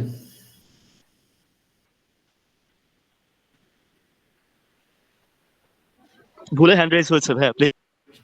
ওকে, এবার আসেন আমরা যখন অন্যকে অন্য জায়গায় গিয়ে বুঝতে পারবো তখন আমরা মনে করতে পারবো ওকে সেও তো তার জায়গায় ঠিক, আমিও তো আমার জায়গায় ঠিক। অতএব আমাদেরকে থিঙ্কিং করতে হবে, that is call I am okay you are okay বা উইন উইন পজিশন। আমাদের সময় স্বল্পতার কারণে আমি একটু মূল কনসেপ্ট গুলো আপনাদেরকে বলে যাচ্ছি এবং হচ্ছে আমি টেকনিক নিয়ে বেশি আলোচনা করছি যেন আপনাদের টেকনিক গুলো হয়, কজ আই হেট থিওরিজ, মানে আমি লেকচার ম্যাথড অপছন্দ করি। হ্যাঁ, একটা করে কথা বলার ছিল। যেটা আপনি বললেন যে আরেকজনের পার্সপেক্টিভ থেকে চিন্তা করা, আরেকজনকে বোঝা। আমি আমার যে কলিগকে বলছি ওনার সম্পর্কে আমি জানি উনি কিভাবে কি রিয়াক্ট করেন, কখন করেন, কিন্তু আসলে সবসময় তো এটা মেনটেন করা আসলে পসিবল হয় না। তো এটা শুধু ওনার কথা বলবো না, যে কোনো কারো ক্ষেত্রে আমি যখন বুঝতে যাবো আমার সামনের পার্সনটার পার্সপেক্টিভ, যে তার জায়গা থেকে যদি আমি চিন্তা করতে যাই যে হ্যাঁ আমি ওই জায়গায় থাকলে আমি কি করতাম, বা আমি যদি এরকম হলে আমার সাথে এরকম হলে আমি কি আমি করতাম। কি করতাম না, আপনি কি করতেন মানে কি সেটা তো আপনার মোরাল ভ্যালু অনুযায়ী দেখতেন, ওই ব্যক্তির ওই লাইফস্টাইল অনুযায়ী ওই ব্যক্তি কি করবে, আপনি কি করবেন এটা ম্যাটার না। প্রবলেম হয়ে যায় আচ্ছা, এটা এই জায়গায়, কারণ ওকে, আমার লাইফস্টাইল যেমন আমার ফিলোসফি হচ্ছে কেউ আমাকে জুতা দিয়ে 5টা দৈনিক বাড়ি মারলে আমার কিছু আসা যায় না, আমার এত হচ্ছে যে মানে ইগো লাগে না। কিন্তু আবার কেউ যদি আমাকে স্কিল নিয়ে কথা বলে তখন আমার ইগোতে লাগে। আমার মা বাবা নিয়ে গালি দিলে আমার গায়ে লাগে না। অতএব আপনি আমার ফিলোসফি দিয়ে আপনি চলতে পারবেন? না। তাহলে আমি ওই জায়গায় থাকলে কি করতাম, that is not matter. Matter হচ্ছে ওই ব্যক্তি কিভাবে চিন্তা করে, ওই ব্যক্তির স্কিলটা কেমন সেটা ম্যাটার। এখন এটা হলে হবেটা কি, আমরা তো বলি নাই লাইফে সকল সমস্যার সমাধান করতে। আগে তো আপনি বুঝতে পারতেন না, তখন এখন বুঝতে পারছেন ভাই এটাতে এইরকম করবে, এটাই স্বাভাবিক। জি, আমি জানি যে তার রিয়াকশনটা স্বাভাবিক, আমি এটা জানতাম যে এরকম কিছু একটা হতে পারে। হ্যাঁ, আইডিয়া ছিল, কিন্তু ওই সময় আমি এত বেশি রাশে ছিলাম যে আমার পক্ষে আসলে ওইটা মানে ওই জায়গাটা সাপোর্ট দেওয়ার মতো অবস্থা ছিল না, যার কারণে আমাকে ওনাকে বাধ্য হয়ে বলতে হয়েছে। তো আলটিমেটলি আমি যেটা মনে মনে থিঙ্ক করছি ওইটাই হয়েছে অ্যাকচুয়ালি, যে উনি উনি ওনার মতো করেই কাজটা করে দিছেন। এখন ওনার মতন করে করছে, এটা হচ্ছে দেখেন অর্গানাইজেশনে কিছু কিছু ক্ষেত্রে আমি আরেকটা জিনিস বলবো, আমাদের মধ্যে স্কিল গুলো খুব ঘাটতি। আমরা হচ্ছে সবাই অপমানিত হতে শিখি না বা পারি না। আমাদের এটা আমি আপনাকে বলছি না যে অপমানিত হন, কারণ আপনি যখন ক্যারিয়ারে কোনো জায়গায় হচ্ছে আর্ন করতে গেছেন অতএব বা সংসারও করতে গেছেন একই ধরনের, আপনাকে অনেক কিছু সত্য হলে আপনাকে অপমানিত হতে হবে। কেন হতে হবে? আপনি সব জায়গায় সবার থেকে সম্মান চাবেন, সবার থেকে অ্যাটেনশন চাবেন, তাহলে জীবনে আপনি অসুখী থাকবেন। এখন এই আমাদের জীবনে অ্যাক্সিডেন্ট হয় না, আমাদের জীবনে অনেক বিপদ আসে না, আমি যদি সবসময় চিন্তা করি আমার জীবনে ভালো আসবে, সব কোনো প্রবলেম আসবে না, এমন তো হয় না। এজন্য অপমানিত হওয়া, নেগেটিভ সিচুয়েশন গুলো ফেস করা, এই হ্যাবিটটাও থাকতে হবে। কিন্তু আমরা কখনো এগুলো ফেস করতে চাই না। আমরা সবসময় এভয়েড করে দূরে থাকতে চাই। আমরা তো জান্নাতের মধ্যে নাই যে সব মন মতো হবে। এখন কাজ করতে গেলে আপনার কনফ্লিক্ট থাকবে না, এটা একদম পৃথিবীতে অসম্ভব। কনফ্লিক্ট থাকবে। কনফ্লিক্ট গুলোকে কিভাবে হ্যান্ডেল করব, কিভাবে আমি মিনিং দিচ্ছি, কিভাবে থেকে আমার প্রোডাক্টিভিটি ভালো থাকছে, আমি হ্যাপি থাকছি, পিসফুল থাকছি, দ্যাট ইজ দ্য ম্যাটার। আমার কথা বুঝতে পারছেন? জি ভাইয়া। ওকে, এবার কনফ্লিক্ট আপনার যদি থাকে, মনের মধ্যে খিচুড়ি পাকাতে থাকেন, আপনার অ্যাঙ্গার, ফিয়ার, হপলেস, আপনার হচ্ছে ফ্রাস্ট্রেশন, আমি মনে হয় জবটা করবো না, আমি মনে হয় ছেড়ে দিলে ভালো, এ মনে হয় দেখতে পারে না, এ মনে হয় এরকম করে, এই মনে হয় দিয়ে এটাকে আমরা জাজমেন্টাল বলি। বলেন তো কার মনে কি আছে, ভবিষ্যতে কি হবে, আমরা কি এটা কেউ জানি? না। কিন্তু আমরা সারাক্ষণ চিন্তা করি, ও মনে হয় আমারে দেখতে পারে না, আমার এখানে মনে হয় খারাপ হবে, আমার দ্বারা মনে হয় হবে না। এই মনে হয় দিয়ে আমরা শুধু জাজমেন্টাল হয়ে যাই। লাইফে এই জন্য আমরা সাইকোলজিস্টরা যারা আছি, আমরা চরম হচ্ছে নন জাজমেন্টাল। অর্থাৎ আমরা সবকিছু জাজমেন্ট করি না। আমরা অন্য জায়গায় বুঝি, ওকে ইটস ওকে, এইভাবে এভাবে হয়েছে। আমরা অবজার্ভ করে ওইটাকে ছেড়ে দিই। আমরা সবসময় নিজের অপিনিয়নটাও দিতে চাই না সব সিচুয়েশনে। আমরা জিনিসটাকে দেখে I am okay, you are okay সিচুয়েশনে রেখে দিই। এবার আসেন, এই জায়গাটা সবচেয়ে বেশি জরুরি। আপনার লাইফে যদি ৫ টা আনসলভিং অনেক ইস্যু থাকে এবং আপনার হচ্ছে এক্সপেকটেশন, আমাদের ভয়টা কি? আমরা সমাজে আমরা নিজেদের এক্সপেকটেশন গুলো বুঝতে পারি না। যেমন একটু আগে হচ্ছে আমি কিছু আপনাদের সেনসিটিভ কথা উদাহরণ দিলাম। যেমন আমরা সব অনেক স্বাধীনতা চাই। ওকে, স্বাধীনতা চাইতে, চাইতে আমাদের এক্সপেকটেশন এটা আমার লাইফে কোনো প্রবলেম আসবে না। কিন্তু আলটিমেটলি লোনলিনেস তো চলে আসছে। এই রেসপন্সিবিলিটি থেকে চলে আসছে। বিপদ আমি কাউকে পাচ্ছি না। অনেক জায়গায় তো চলে আসতেছে। দেন আমি ফেসবুকে পোস্ট করতেছি, বিপদে কেউ নাই। আমার কথা হলো ভাই, তুমি যখন বিপদে পড়ছো ফেসবুকে কি পোস্ট করছো যে আমি এই বিপদে পড়ছি, আমাকে কেউ হেল্প করে? অতএব আমরা বিপদে পড়ে হচ্ছে ওইটা হেল্প করি না, কিন্তু আশা করি অন্যজন এসে আমার বিপদ সলভ করে দেবে। বা কিভাবে আপনার কমিউনিকেশন ঠিক করেন। আর আরেকটা জিনিস হলো সেলফ পারসেপশন। আমরা নিজেকে অন্যকে কিভাবে দেখবো, আমরা কি আত্মবিশ্বাসী কিনা, আসলে স্কিলফুল কিনা, সে জায়গায় দেখতে হবে। আর আমাদের কোনটা ডিজায়ার কি, আমাদের নিড কি, আমাদের ইন্টারেস্ট কি, সেটা বুঝতে হবে। যেমন ৩ বেলা খাওয়া হচ্ছে আমাদের খুব প্রয়োজন। আমাদের হচ্ছে যে সুস্থ একটা বাতাস, এগুলো প্রয়োজন। নেপালে ঘুরতে যাওয়া, ইন্ডিয়া ঘুরতে যাওয়া, এটা আমাদের কখনো নিড না। এটা মনে রাখবেন। এটা হচ্ছে ভালো থাকার জন্য। এখন না গেলে কেউ যদি জীবনে না যায়, জীবনে মারা যাবে এমনটা না। আমরা আমাদের লাইফের হচ্ছে ডেফিনিশন গুলোকে অনেক কঠিন করে ফেলছি। যেমন আপনার বাপ-দাদারা হচ্ছে, বিশেষ করে আপনার দাদি, নানি, এই ক্যাটেগরি যারা আছে, এরা দেখবেন অনেকে আছে সারা জীবন তার এবং বাপের বাড়ি থেকে, অর্থাৎ ২-৩ বাড়ি ছাড়া জীবনে অন্য কোথাও যায়নি। ওনারা লাইফে যে অনেক আনহ্যাপি ছিল এমনটা না। কিন্তু আমরা যে জেনারেশন আসছে, আমরা ট্রাভেলিং আমাদের লাইফে এমন বড় ইফেক্ট আসছে, ও তো থাইল্যান্ডে যাচ্ছে, ও তো হচ্ছে সেন্ট মার্টিন যাচ্ছে, আমার জীবনটা বৃথা, শালা আমি জীবনের নদী দেখি নাই, আমার জীবনটা শেষ। দ্যাটস মিন আমি মিনিং দিস, আমি আনহ্যাপি। কেন আনহ্যাপি? আমি কাশ্মীর দেখি নাই, আমি হচ্ছে গোয়া যাই নাই, আমি হচ্ছে যে সেন্ট মার্টিন দেখি নাই, আমি নেপাল যাই নাই, আমি হচ্ছে দুবাই দেখি নাই। অর্থাৎ আমাদের এই যে পারসেপশন গুলো আমরা করতেছি, ইন্টারেস্ট এবং হচ্ছে যেগুলো আমাদের প্রয়োজন, হ্যাঁ জরুরি, কিন্তু কতটুকু জরুরি? একটা হলো, আপনারা কি বলেন এই ট্যুর করতে যাওয়া লাইফে অনেক বড় চ্যালেঞ্জিং একটা কাজ। সুস্থ থাকা, আপনার হচ্ছে বাসের মধ্যে ট্রাভেল করা, এই পাহাড়ের মধ্যে উঠা, অনেক বিষয় আছে। ট্রাভেলিং শুধু ইজ নট ফেসবুকে সুন্দর, সুন্দর ভিডিও দেওয়া, ছবি দেওয়া না। আপনার ট্রাভেলিং করতে অনেক যোগ্যতা লাগে। আমাদের সবার মধ্যে যোগ্যতা নাই। Money is not big fact. মানির সাথে অনেক কিছু আছে। কম টাকায় কিভাবে ট্রাভেল করা। অতএব এই জায়গাগুলোর ক্ষেত্রে আমরা না করে শুধু ফ্যান্টাসির জগতের মধ্যে আছি।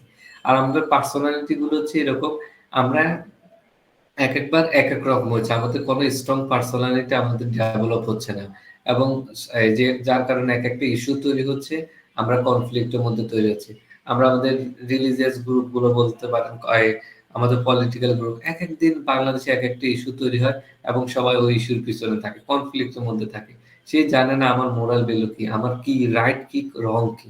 না, সবাই যেদিকে যাচ্ছে এদিকে করতে হবে। অতএব এই জায়গাগুলোকে দেখতে হবে। বলেন তো, একে দেখে কি মনে আসে?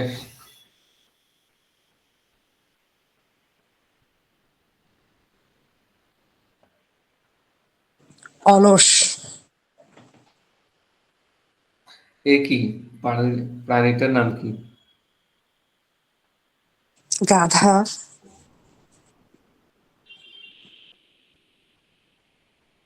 ওকে। এখন গাধা মন আসলে কি মনে হয়?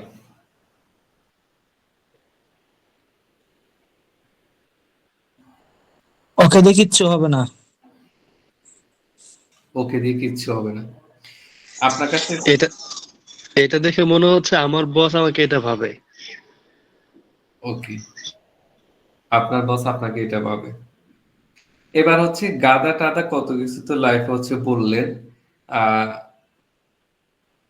এবার হচ্ছে আপনারা জানেন আমেরিকা যে নির্বাচন হয় একটা প্রতীক হচ্ছে গাধা থাকে। কোনটা, ডেমোক্রেট নাকি আরেকটা আছে না রিপাবলিক, কাদের প্রতীক গাধা? জানেন না? ডেমোক্রেট। দেখেন আপনি একটার এর কি পরিমাণ গালিগালাজ যা আছে সব বলে দিচ্ছেন, কিন্তু হচ্ছে আমেরিকার মতন কান্ট্রি হচ্ছে একটা হচ্ছে তাদের প্রতীক। কেন ওই প্রতীকটা তাদের রাখছে? এই জন্য হার্ড ওয়ার্কিং হচ্ছে গাধা অনেক বেশি পরিশ্রম করতে পারে, এই জন্য তারা ওইটাকে প্রতীক হিসেবে রাখছে। আমরা গাধা বলতে হচ্ছে অলস হিসেবে সবকিছু রেখে দিয়েছি, কিন্তু অন্য আরেকজন এটাকে হার্ড ওয়ার্কিং সিম্বল হিসেবে রেখে তারা কাজ করতেছে। আমার কথা বুঝছেন? অতএব আপনি কি পারেন এটা না, ম্যাটার হচ্ছে আপনি এটাকে কিভাবে ব্যাখ্যা দিচ্ছেন, কিভাবে এই ব্যাখ্যা দিয়ে এগিয়ে যাচ্ছেন।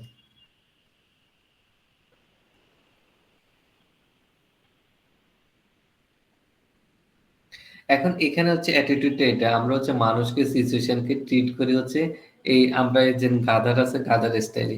আমরা কখনো এটাকে পজিটিভ ভাবে দেখতে পারি না। একটা হচ্ছে সবকিছু ভালোগুলোকে হচ্ছে যে ডিসকাউন্ট করে দেয়, অর্থাৎ ভালোগুলো আমরা দেখার সুযোগই পাই না। যার কারণে আমরা সবসময় হয় কি আমাদের স্টার্টিং হয় নেগেটিভ সাইড দিয়ে এবং হচ্ছে আমরা একটা রিঅ্যাক্ট করে ফেলি। এই জন্য আমরা বলা হয় আপনার হচ্ছে চিন্তা করা বাদ দিতে এবং হচ্ছে শুধু অ্যাক্ট করতে। আমাদের যে কোনো কিছু আপনার রাগ বা অ্যাঙ্গার কোনো কিছু হচ্ছে দুম করে আমরা একটা রিঅ্যাক্ট করে দিই। আমাদের হচ্ছে এই যে কাজটা করছি কি জন্য করছি সেই নিয়ে হচ্ছে আমাদের কোনো চিন্তা করার সময় হয় না। এই জন্য আমাদের বলে সবচেয়ে গ্রেটেস্ট মিস্টেক হচ্ছে আমাদের রিলেশনশিপের ক্ষেত্রে আমরা অর্ধেক শুনি এবং হচ্ছে যে তার চেয়ে কম বুঝি এবং হচ্ছে চিন্তা করি কম আর রিঅ্যাক্ট করি বেশি। আমরা ওভার রিঅ্যাক্টিভ। এখন তো রিঅ্যাক্ট মানে ফেসবুকে সোশ্যাল মিডিয়া বাস্তব লাইভে দেখতে মাঝে মধ্যে চাই আল্লাহ মনে হয় কার্টুন ছবিতে এখানে চলতেছে। এই জন্য বলা হয় যেমন আইসবার্গ যেটা আছে উপর দিয়ে আমরা যা দেখতেছি এর চেয়ে বেশি অংশ নিচে থাকে। অতএব আপনার একটা সিচুয়েশনটাকে খুব সুন্দরভাবে বোঝা জরুরি। এবার আমি অ্যাঙ্গার ম্যানেজমেন্টের কথা বলি। যখন আপনাদের অ্যাঙ্গার ইস্যু নিয়ে আসছেন, হুম, একজন যে কেউ একজন একটু যদি শেয়ার করেন আপনার এমন একটা সিচুয়েশন যেখানে আপনি খুব অ্যাঙ্গার ছিলেন বা রাগারাগি করছেন।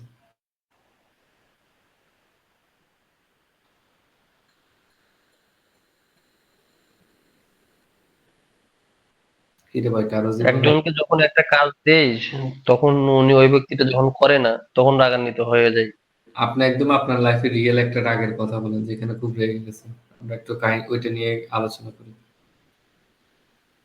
আমি আমার জুনিয়রকে একটা রিপোর্ট করতে বলছি, উনি সঠিক টাইমে দেয় নাই, আমাকে ওটা সাবমিট করতে হবে। যখন উনি দিতে পারলো না, তখন আমি একটা রিয়েক্ট দেখা বসালাম, অ্যাঙ্গারে রাগান্বিত একটা রিয়েক্ট। কি করছিলেন? প্রায় ঘটে আমার। একটা বকাই দেওয়ার মতো অবস্থা, বকা দিয়ে ফেলছি। ওকে, বকা দিয়ে হচ্ছে তারপর কি হলো? তারপর ও তো মন খারাপ করলো, ও তার রিয়েকশন দেখালো না, মন মন টন খারাপ করে দেখা যাচ্ছে আমার থেকে দিন দিন দূরে সরে যাচ্ছে। যখন আমি ডে বাই ডে এটা করতে যাচ্ছি, ওকে, আস্তে আস্তে সে আমার থেকে স্কিপ করতে চাচ্ছে। এবার আপনি খেয়াল করে দেখেন আপনি যখন তাকে কাজ দিয়েছেন আপনি কি সাথে সাথে একটা এক্সপেকটেশন লেভেল ঠিক করছেন যে সে মনে মনে যে সে মনে হয় এই টাইমের মধ্যে আমার কাজটা করে দিবে? না, আমারও কেন জানি মনে হয়েছে ও পারবে না, সেটা কারণ অভিজ্ঞতার কারণে, কিন্তু যখন কাজ দিয়েছেন তখন হচ্ছে কি একটা এক্সপেকটেশন হচ্ছে না সে কাজটা শেষ করবে স্বাভাবিকভাবে, এটাই তো নিয়ম, তাই না? জি। এখন যখন এই এক্সপেকটেশনটা ফিল আপ হয় না তখন আপনার কাছে খারাপ লাগছে। আমি এটাকে একটু আরেকটু সহজ উদাহরণ দিই। ধরলাম আমরা ফুড পান্ডা তো ঢাকা শহরে অ্যাভেলেবেল আছে। আপনাদের মনে করেন আমি রাত্রেবেলা 12টার দিকে কোথাও থেকে আসছেন, খুব খিদা লাগছে, ঘরে রান্নার কিছু নেই, বাইরে অনেক বৃষ্টি, ফুড পান্ডা অর্ডার দিছেন। ছেলেটা কল ধরে হচ্ছে বলল, "আমরাই আসতেছি, আমার আসতে 20 মিনিট লাগবে।" শুধু একটা জায়গায় অর্ডার পাইছেন। পরবর্তীতে এবং ওখানেও ধরলাম 12:30টায় অর্ডার বন্ধ হয়ে যায়, 10 মিনিট আগে অর্ডার দিলেন, সে রিসিভ করে বলতেছে আসতেছে। এবার 20 মিনিট হয়ে গেল, সে আসতেছে না, তখন কি করবেন? আরেকটু ওয়েট করবেন না? 5 মিনিট ধরলাম ওয়েট করলেন, অর্থাৎ মানে কি আপনার এক্সপেকটেশন ছিল সে আসবে, কল দিচ্ছেন, কল ধরতেছে না, রিসিভ করতেছে না, কোনো উত্তর নাই। তখন এবার হচ্ছে 10-20 মিনিটের জায়গায় 25 মিনিট হয়ে গেল, 30 মিনিট হয়ে গেল, ক্ষুধায় কাতর। এরপরে যখন সে 1 ঘন্টা পর আসলো, তখন কি করবেন বলেন তো? তখন তো উল্টো রিয়েক্ট দিয়ে বসবো যে আমার ক্ষুধা লাগার পরে তুমি চলে আসলে, ওকে, আমি এবার আসেন দেখেন, আপনি একটা এক্সপেকটেশন তৈরি করছেন, সে হচ্ছে যে 20 মিনিট আসবে। কিন্তু যখন হচ্ছে এক্সপেকটেশন ফিল আপ হচ্ছে না, আপনি আসতে কি করছেন? হচ্ছে তার হচ্ছে আপনি একটু ধৈর্যের লেভেল বাড়াইছেন না, 5 মিনিট বাড়া 25 মিনিট করছেন। যখন এবার ওইটাও ক্রস করছে, এবার আর আপনি সহ্য করতে পারছেন না, দুম করে হচ্ছে তাকে রেগে কোনো কিছু বলে দিছে। হতে পারে রাত্রেবেলায় তাকে ছিনতাই করছে, বায়ু বৃষ্টি বলছিলাম, বৃষ্টির কারণে তার আসতে প্রবলেম হচ্ছে, অথবা হতে পারে এই সময় তার ফ্যামিলি কোনো ইমার্জেন্সি চলে আসছে, অথবা তার মোবাইলের চার্জ শেষ হয়ে গেছে। কত রিজন হতে পারে, বা নিচের দারোয়ান বা কেউ তাকে আটকে রাখছে, আসতে দিচ্ছে না। আমরা তার সিচুয়েশন বুঝার আগে দুম করে আমার এক্সপেকটেশন যখন হয়নি, তখন অ্যাঙ্গারটা চলে আসছে। অ্যাঙ্গারের বিগ রিজনটাই হলো আমাদের হচ্ছে মনে মনে আমরা একটা প্রত্যাশা করি, এটা এরকম হবে, এরকম হওয়া দরকার। যখন ওই জায়গাটা হয় না, তখন একটা রিয়েকশন। এই জন্য আমরা বলি জিরো এক্সপেকটেশনে চলবে, যার যার কাজগুলো করবে। ধরলাম অ্যাঙ্গারটা চলে আসলো, চলে আসার পরবর্তীতে হলো কি, আপনি ওই এক্সপেকটেশনটা আগে ঠিক করলে তো অ্যাঙ্গার কমে আসবে, কোনো কারণে অ্যাঙ্গার চলে আসলো, যখন অ্যাঙ্গার চলে আসবে সেই সময় আপনি কমিউনিকেট করা বা কথা বলা, কোনো সিদ্ধান্ত নেওয়া থেকে বিরত থাকবেন এবং ওই স্থানটা ত্যাগ করবেন। ওই স্থানে কথা বলা, সিদ্ধান্ত নেওয়া বা রাগ করা থেকে, সেটা সাংসারিক লাভ হোক, যে কোনো কিছু, আপনি 5-10 মিনিট 20 মিনিট পরে ডিসিশন নিলেও কিছু হয় না, শুধু রাগারাগি করলে তো ঝগড়া বাড়বে। ওকে, তাহলে ওখানে আপনি কমিউনিকেট না করে অন্য কোথাও চলে গেলেন, কিন্তু শরীরে তো রাগ এখনো আছে, রাগ উঠলে আমাদের শরীর ইয়ে হয়। তাহলে আপনি কি করলেন? আপনার হাতের আশপাশে যদি পানি বা বরফ থাকে, হাত মুখে একটু পানি বরফ লেগে এই যখন লাগাবেন, তখন আপনার একটু সেন্সেশন ফিল হবে, আপনার কাছে ভালো লাগবে। এসব আপনি আবার ডিপ ব্রিদিং ও করতে পারেন। পেট ভর্তি নিঃশ্বাস নিয়ে হচ্ছে শ্বাস নিয়ে কতক্ষণ 5 সেকেন্ড ধরে শ্বাস নিলেন, 5 সেকেন্ড ধরে রাখলেন, এরপরে 5 সেকেন্ড ধরে আস্তে, আস্তে করে নিঃশ্বাসটাকে ছাড়লেন। এভাবে ডিপ ব্রিথিং করলে আপনার শরীরে অস্থিরতার লেভেলটা কমে গেল। একটা হলো কি, জায়গায় সিদ্ধান্ত নিলাম না, চলে আসলাম। পরে হচ্ছে শরীরের অস্থিরতা কমালাম। এবার আসেন হচ্ছে, এবার মনে তো রাগ জমে আছে, কাজ করেন না কেন? এটাতে করার আছে। বললে কিছু বললে শান্তি লাগতো। ওকে। ওই সময় এই টেকনিকটা করতে হবে, এটা জরুরি না। আপনি হলো অন্য কোনো সময় ধরলাম আপনার বস বা জুনিয়র, তাকে অনেক গালিগালাজ করতে পারেন একটা খালি রুমে, সেটা বাসায় এসে করতে পারেন। চেয়ার একটা নিবেন, কল্পনা করবেন ওই লোকটা বসে আছে, দরকার হলে তার নাম লিখে রাখবেন। এবার তার 14 গোষ্ঠী নিয়ে যত গালিগালাজ করতে মন চায় সব করেন ঘরে। কারণ আপনার অ্যাঙ্গারটাকে আউটপাস করেন। আমাদের মনটা বেলুনের মতন। আপনি মন মানে মধ্যে যত রাগ, ক্ষোভ, দুঃখ রাখবেন, কনফ্লিক্ট, ওভার থিংকিং রাখবেন, আপনার এলোমেলো হয়ে যাবে। বেলুন বাস্টের মতন মনটা এলোমেলো হবে। এইজন্য আপনার অ্যাঙ্গার আসবে স্বাভাবিক, এটাকে আউটবাস্ট করতে হবে। এবার তাকে খুব মারতে মন চাচ্ছে, কোল বালিশ নিন ওই রুমে, থিঙ্কিং করবেন ওই ব্যক্তিটা বসে আছে, বা হচ্ছে আমরা পাঞ্চিং করি না, ওই বলগুলো হচ্ছে নিবেন, নিয়ে হচ্ছে আপনি সেই জায়গায় অ্যাঙ্গারটাকে ওই জায়গায় ডিসপ্লেস করবেন। আর এর চেয়ে সবচেয়ে বড় টেকনিক হলো ফরগিভনেস লেটার। ফরগিভনেস লেটারটা হলো আপনি একটা কাগজের মধ্যে তার নাম, সে কি করছে না করছে, কি করা দরকার ছিল, যত রাগ ক্ষোভ সব লিখলেন। শেষে একটা কথা লিখলেন, আমি মাফ করে দিয়েছি, ক্ষমা অনেক উত্তম গুণ। এবার আপনি যদি রিলিজিয়াস হন, কোরআন হাদিসের অনেক ক্ষমা রিলেটেড আপনি আয়াতগুলো লিখতে পারেন, মানে আমি ক্ষমা করে দিয়েছি এই রিলেটেড, নিজেকে নিজের মা বাবাকে উদ্দেশ্য করে বারবার লিখবেন। পরে ওই কাগজটাকে ছিঁড়ে ফেলে দিবেন। যখন বারবার ফরগিভনেস প্র্যাকটিস করবেন, এই মনের ময়লাগুলো বের হয়ে যাবে, তখন আপনার কাছে অনেক অশান্তিটা কম লাগবে। বুঝে আসছে? আমি কিন্তু অনেক দ্রুত কথা বলি, আপনাদের বুঝতে কারো প্রবলেম হচ্ছে? জি বুঝতে পারছি। ওকে, কেউ বুঝতে না পারলে আমাকে বলবেন।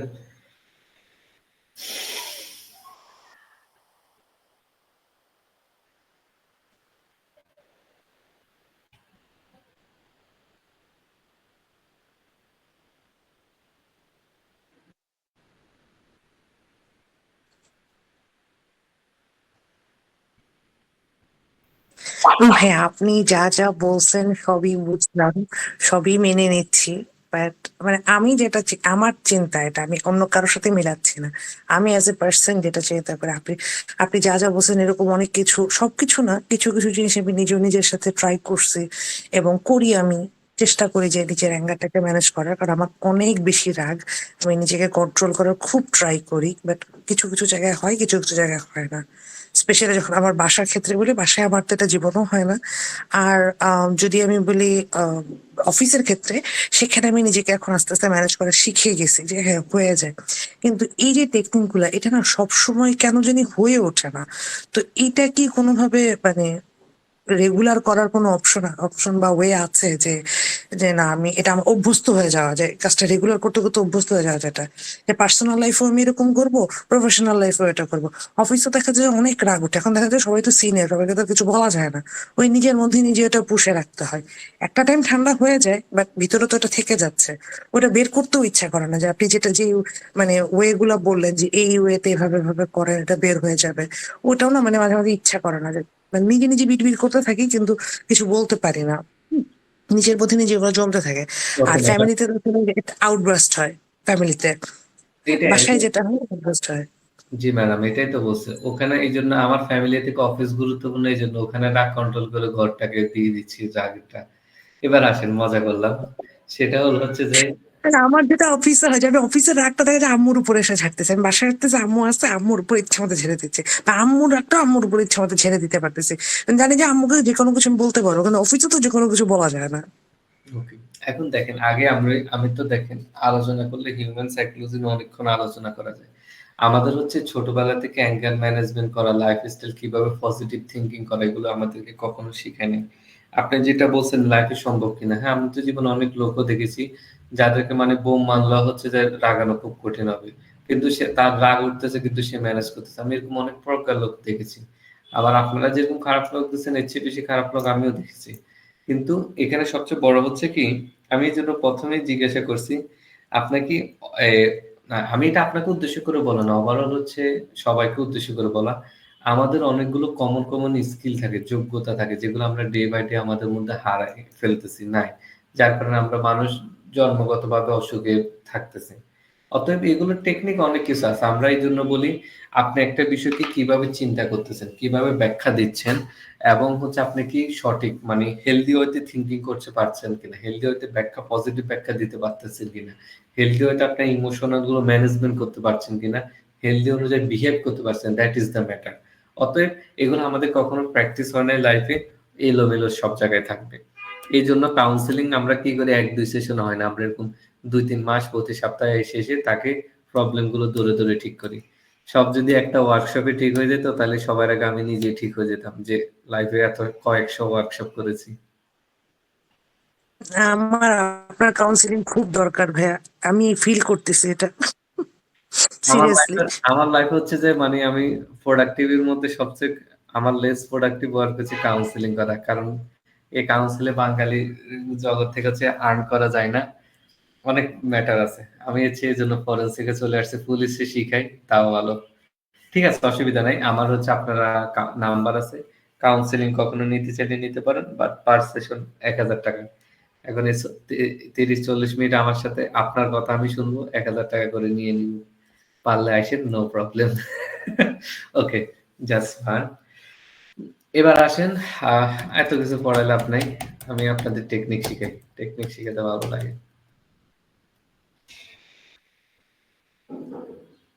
ওকে, আমি স্লাইড এগুলো শেয়ার করে দিব। যারা ইসলামিক লোক, কোরআন হাদিসে আপনাকে কি বলছে, থিংকিং মাইন্ডসেট, আমরা বলি না ব্রেন ওয়াশ। ব্রেন ওয়াশের পজিটিভটা যদি বলি, আপনার প্রোগ্রামিং, তো আপনার ব্রেনটাকে যদি প্রোগ্রামিং করে নিতে পারেন পজিটিভ ভাবে, তাহলে আপনার এই কোনো রিয়াকশন আসার আগে এগুলো মাথায় চলে আসবে। যারা খুব রিলিজিয়াস তাদের এগুলো প্র্যাকটিস করতে পারেন। এবার আসি, আমি হচ্ছে এই জায়গাতে অনেক আছে ডিসিশন নিতে পারেন না, কে যেন বলছিলেন, এটা আসলে মূলত আমি বানাইছি, আমি এটা ইউজ করি কাউন্সিলিং সেশনে। আহ যেখানে মধ্যে হচ্ছে আপনি একটা কাজ করলে আমরা সাধারণত সুবিধা কি অসুবিধা কি সেটা বুঝি, কিন্তু ওই কাজটা করলে ফিউচার আমার কি কি চ্যালেঞ্জ আসতে পারে এবং কি কি সমস্যাগুলো আসতে পারে ফিউচার, আমরা সেটা বুঝতে পারি না। এবং সম্ভাব্য সমাধান মানে কি, প্রত্যেকটা সমস্যার জন্য আলাদা সমাধান, প্ল্যান এ বি সি, মানে একটা সমস্যা, ওটার জন্য আমার প্ল্যান এ কি, প্ল্যান বি কি, প্ল্যান সি কি। ওকে, এই সমস্যা আসতে পারে, ওই সমস্যার জন্য প্ল্যান এ কি, প্ল্যান বি কি, প্ল্যান সি কি। আমার কথাটা বুঝতে পারছেন? এইভাবে চিন্তা। আবার আরেকটা হচ্ছে, আমি কাজটা যদি না করি সেটারও সুবিধা আছে, কাজটা না করলেও অসুবিধা আছে। আবার কাজটা না করলেও ফিউচারে চ্যালেঞ্জ আসবে, এবং এই চ্যালেঞ্জগুলো সম্ভাব্য এবিসি কি। এইটা হচ্ছে আমাদের ডিসিশন মেকিং চার্ট। আপনারা এটা লাইফে যখন ডিসিশন নিতে প্রবলেম হয়, এই চার্টটাই কি করবেন। এবার আসেন, আমি একটা উদাহরণ দিই। হায়ার স্টাডিতে আমি যাব নাকি যাব না, এটা হচ্ছে আমার একটা কোশ্চেন বা আমার একটা ডিসিশন মেকিং। এখন আমি যদি হায়ার স্টাডিতে যাই, তাহলে রিকগনিশনটা হচ্ছে কি আমি পাবো, আমি ওয়ার্ক পারমিট পাবো। ওয়ার্কশপের ক্ষেত্রে হচ্ছে যে কি হবে, সরি, আপনার এখানে প্রবলেমের ক্ষেত্রে কি হবে, যদি আমি বিদেশে যাই, নিউ এনভায়রনমেন্ট আমার অ্যাডজাস্ট করতে প্রবলেম হবে। একটু লাইনে থাকেন। যেমন আমার এখন রাগ আসতেছে, আমি ক্লাস নিচ্ছি কিন্তু আমার ঘরের লোক জোরে জোরে কথা বলতেছে।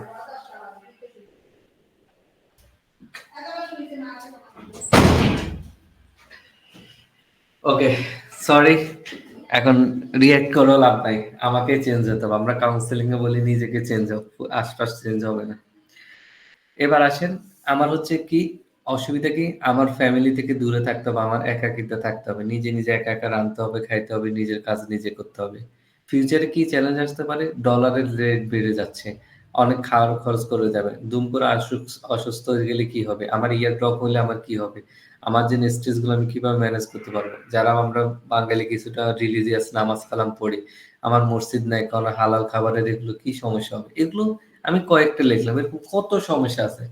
এখন প্রত্যেক সমস্যার জন্য প্ল্যান এ বি সি কি। ওকে, প্ল্যান এ, আমার যদি হচ্ছে ডলার রেট বেড়ে যায়, আমি হালত নেব, হালত নিয়ে যদি করতে না পারতেছি, প্ল্যান বি কি, আমি কাজ করবো। ওকে, কাজ করে যদি আমি আর না পারতেছি, প্ল্যান সি কি। এরকম প্রত্যেকটা প্রবলেমের জন্য প্ল্যান এ বি সি রাখা। এবার আসেন, আমি যদি দেশের বাইরে না যাই, আমার সুবিধাকে আমি কমফোর্ট জোনে ফ্যামিলির সাথে থাকতেছি, আমার খাওয়া দাওয়া ঠিক থাকছে, রিলিজিয়াস ভ্যালু গুলো ঠিক থাকতেছে, অসুবিধা কি, আমি একটু নাম করে ইউনিভার্সিটিতে পড়তে পারতেছি না, নিজের ক্যারিয়ার বিল্ড আপ করতে পারতেছি না, সুন্দর মতন আসতেছি না। আর ফিউচার চ্যালেঞ্জ কি, জব ইনসিকিউরিটি থাকবে, হচ্ছে জব সিকিউরিটি নিয়ে আমার প্রবলেম হবে, ফ্যামিলি রেসপন্সিবিলিটি নিয়ে প্রবলেম হবে, এবং হচ্ছে আমি যদি আহ ওকে, এটা হচ্ছে, ওকে, মা-বাবা যদি হচ্ছে মারা যায়, তখন আমি ওদের জন্য কি করব? সেই রকম করার আমার জায়গাগুলো নাই। অতএব এগুলো একেকটা চ্যালেঞ্জ। তাহলে জব সিকিউরিটির ক্ষেত্রে হচ্ছে যে আমি যদি কথা বলি, প্ল্যান এ, বি, সি কি হবে, আমি সেভাবে তৈরি করা। এইভাবে আপনারা এই কাজটা করতে পারেন। সময় থাকলে আসলে হতো কি, আপনাদের দিয়ে আমি এগুলো প্র্যাকটিস করালে অনেক হয়। এগুলো একেকটা টেকনিক আমরা এই কাউন্সেলিং এ বসে, বসে করে থাকি। এই কাজ করে থাকি। বলেন, এই জিনিসটা বুঝতে কারো প্রবলেম হয়েছে কিনা? না ভাইয়া। সবাই বুঝছেন?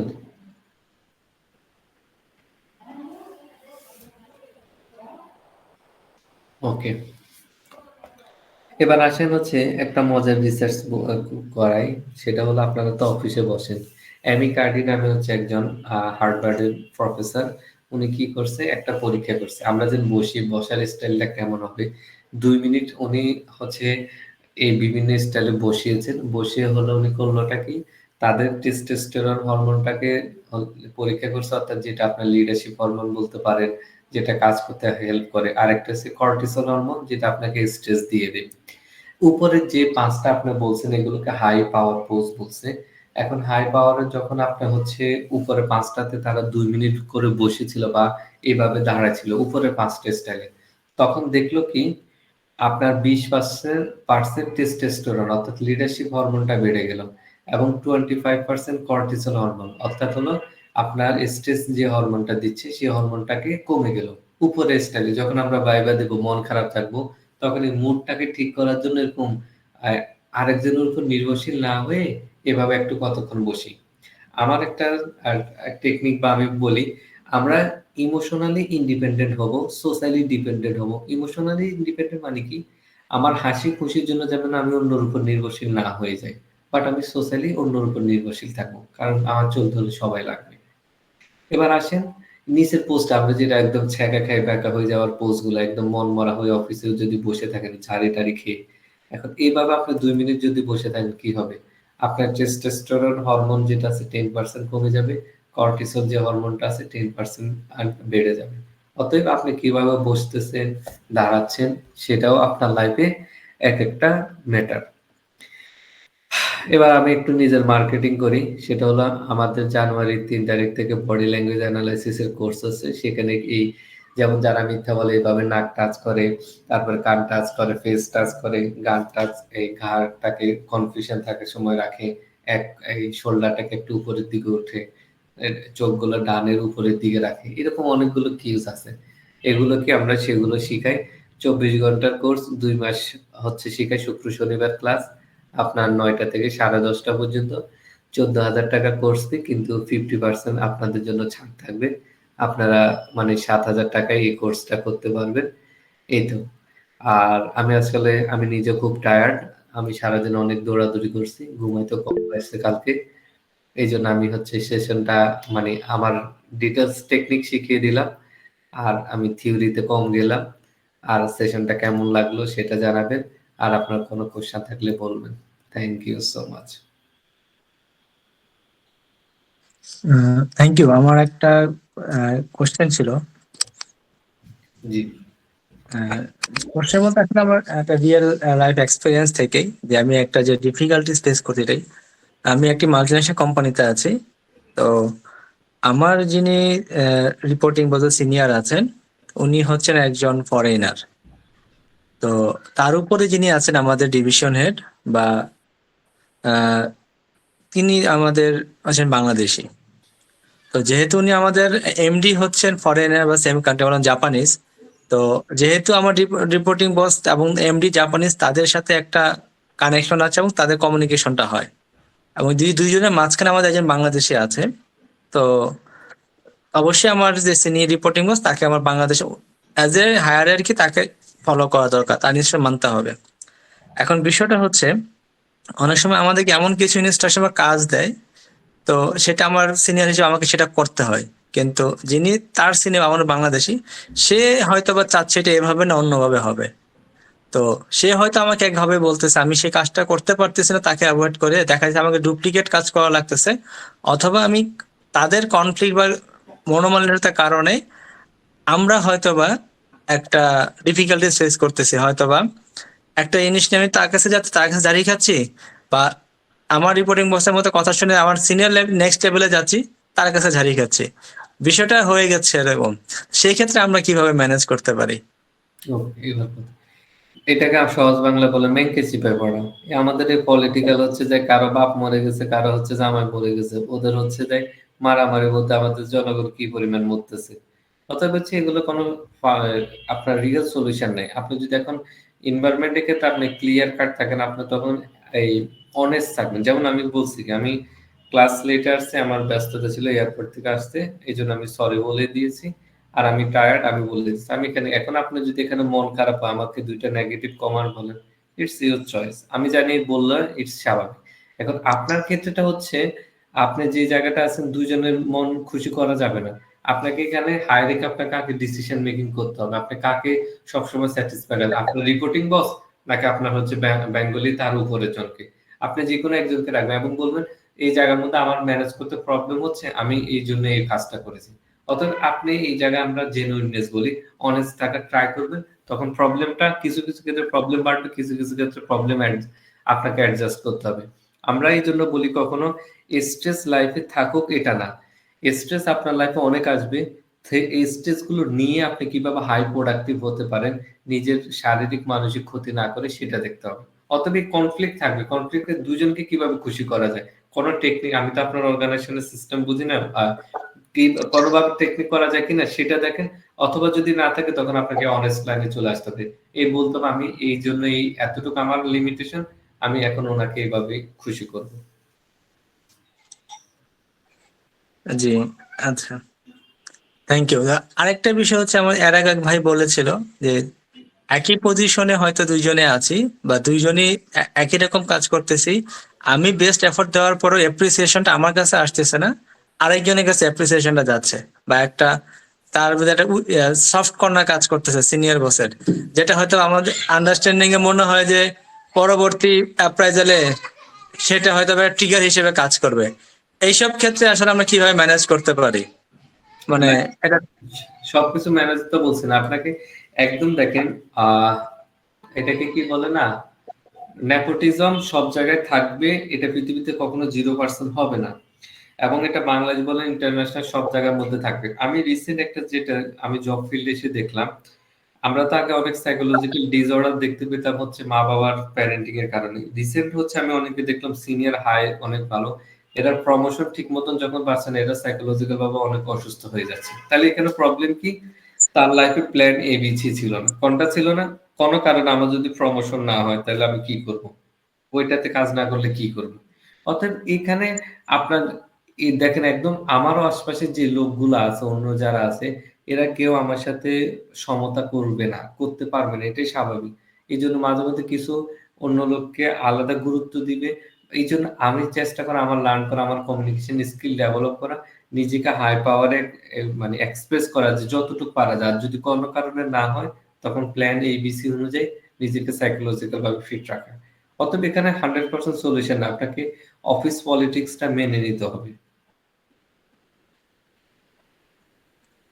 জি, থ্যাংক ইউ।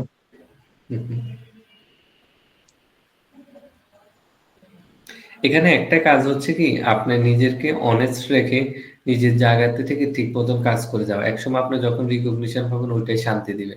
যেমন আমি এখন তো গভর্নমেন্টের হাই সচিব, ডিআইজি এদের সাথে কাজ করি, যারা অনেক ভালো থিঙ্কিং, অনেক প্রোডাক্টিভ থিঙ্কিং করে। আমি এখন মেজরিটি অনেক হাই পজিশনে আছি, তারা এখন অনেক প্রাউড ফিল করতেছে যে আমাকে স্বীকৃতি দিছে। আমি জানি আবার 2-3 বছর পরে এদেরকে আবার লটকাবে অন্য গভর্নমেন্ট আসলে। অতএব এটাকে মেনে নিতে হবে। আপনি লাইফে অনেস্ট ছিলেন, এখন স্বীকৃতি পেয়েছেন, আবার লাইফে খারাপ সময় আসবে, ওইটার জন্য প্রস্তুত থাকেন।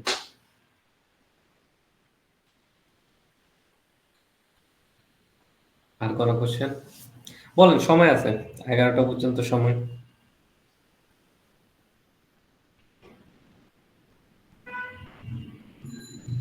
কারো কোনো কোশ্চেন নেই?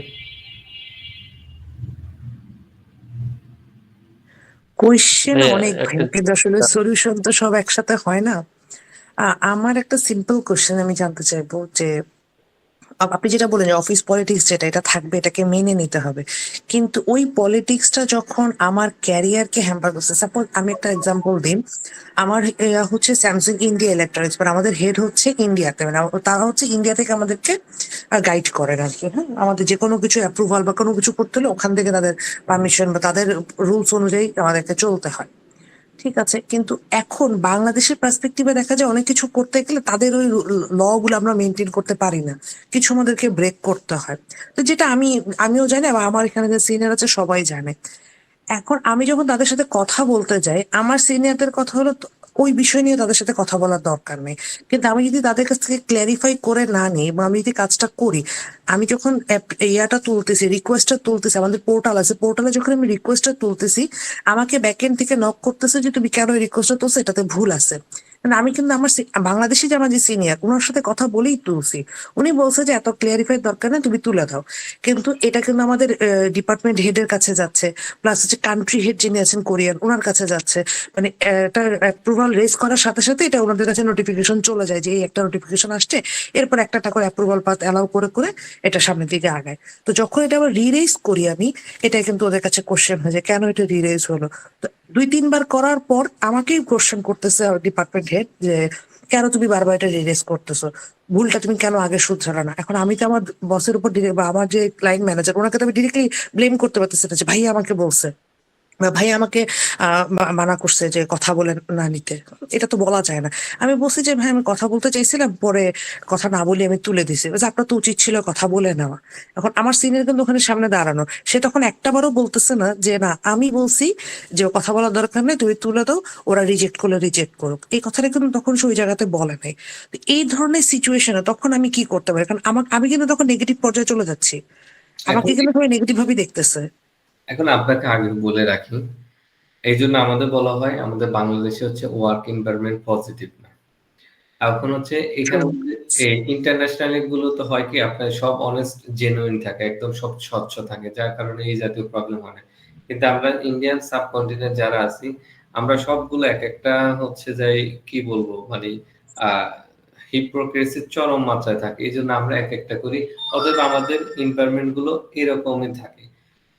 এখানের মধ্যে দেখেন একদম রিয়েলিস্টিক কথা বলে আপনাকে আমি আপনি এটা করুন ওইটা করুন এগুলো দিয়ে আসলে কিছু হয় না, কারণ জানে আমাদের বাংলাদেশে এটা থাকবে। এটা আমরা যদি ওদের মতো স্বচ্ছ হতাম তাহলে আমাদের দেশে এই পরিমাণ দুর্নীতি হতো না, অন্য কিছু হতো না। আমরা জানি সরকারি চাকরি যারা করে, অনেক যারা আমি আল্লাহওয়ালা দেখেছি বা হচ্ছে খুব সৎ ভাবে চলে, এরা বেশি দিন সরকারি জবও করে না বা একদম চুপচাপ একদম এক কর্নারে পড়ে থাকে। কেন?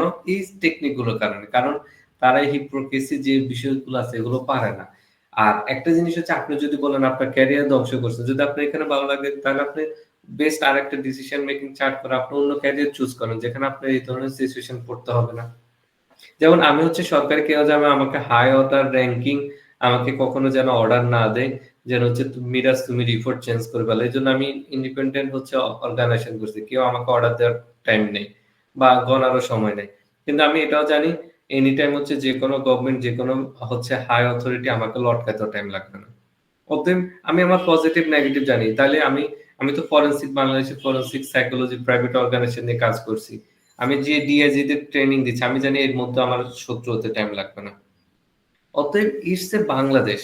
আমি আমার সুপারভাইজারকে এখনো বলি ম্যাম আমি বাংলাদেশের জন্য ফরেনসিক এত চেঞ্জিং এত কথা বলতেছি, আমি জানি এনি টাইম হচ্ছে আমাকে যে কোনো গভর্নমেন্ট যে কোনো ব্যক্তি আমাকে এলোমেলো করতে টাইম লাগবে না, কারণ এটা আমাদের দেশের কালচার। তখন আমার প্ল্যান বি, আমি এখানে এখানে চলে যাব, এই দেশের আছে তখন টিচিং প্রফেশনে। এটাই আপনাকে মেনে নিতে হবে। আর যদি বলেন কেন মানবো কি করবো ভাই, তর্ক করেন, আমার এত তর্ক করার সময় নাই।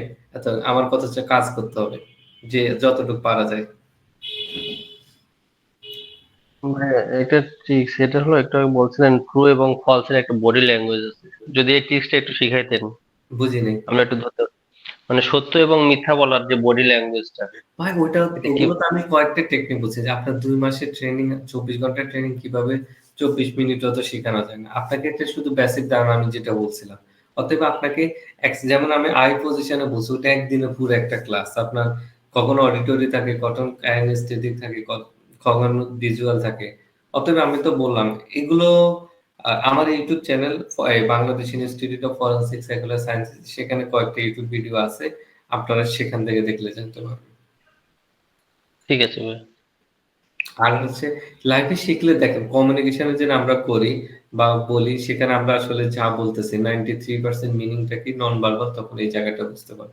যেমন কেউ আপনাকে বললে এই তুমি কাজটা করে দে, জি স্যার করতেছি, সে শোল্ডারটা উপর দিকে উঠালো মানে সে কনফিউজ, সে হচ্ছে কনফিডেন্ট না কাজটা করতে। আরেকটা বলছে কি রে এই কাজটা করে দিতে পারেন, জি স্যার আমি করে দিচ্ছি, সেও থিঙ্কিং করতেছে আসলে সে পারবে নাকি পারবে না। অতএব আপনার কাজের সাথে তার রেসপন্সটা কি, মিনিংটা সে কি ধরনের থিঙ্কিং করছে সেগুলো চলে আসে।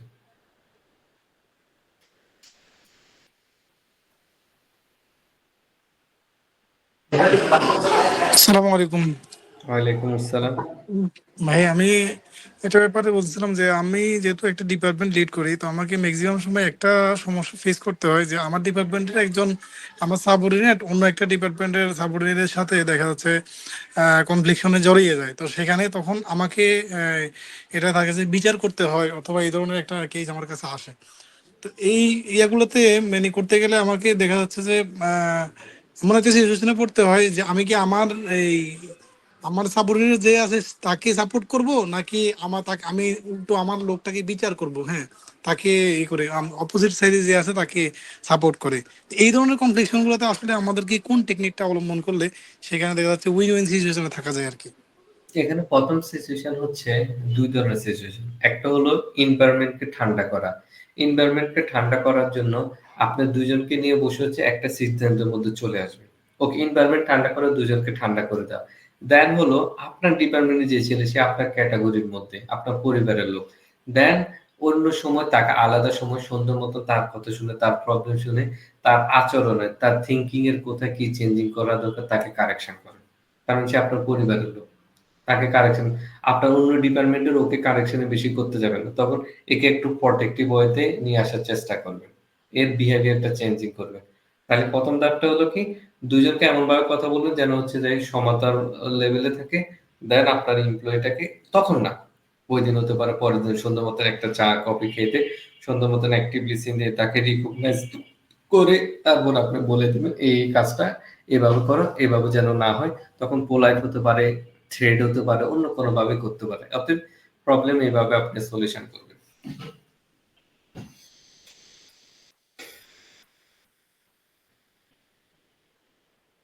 নেক্সট।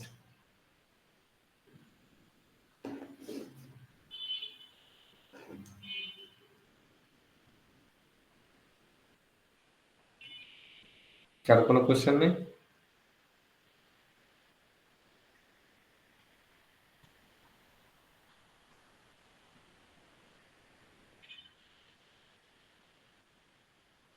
ঠিক আছে, কোশ্চেন না থাকলে ম্যানেজমেন্টে কে আছেন, কনক্লুশনে যেতে পারেন।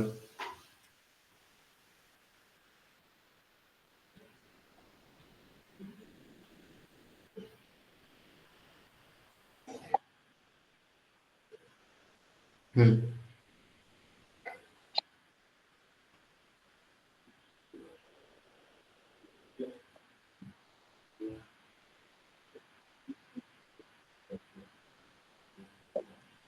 জি, সবাই ভালো থাকবেন, সুস্থ থাকবেন।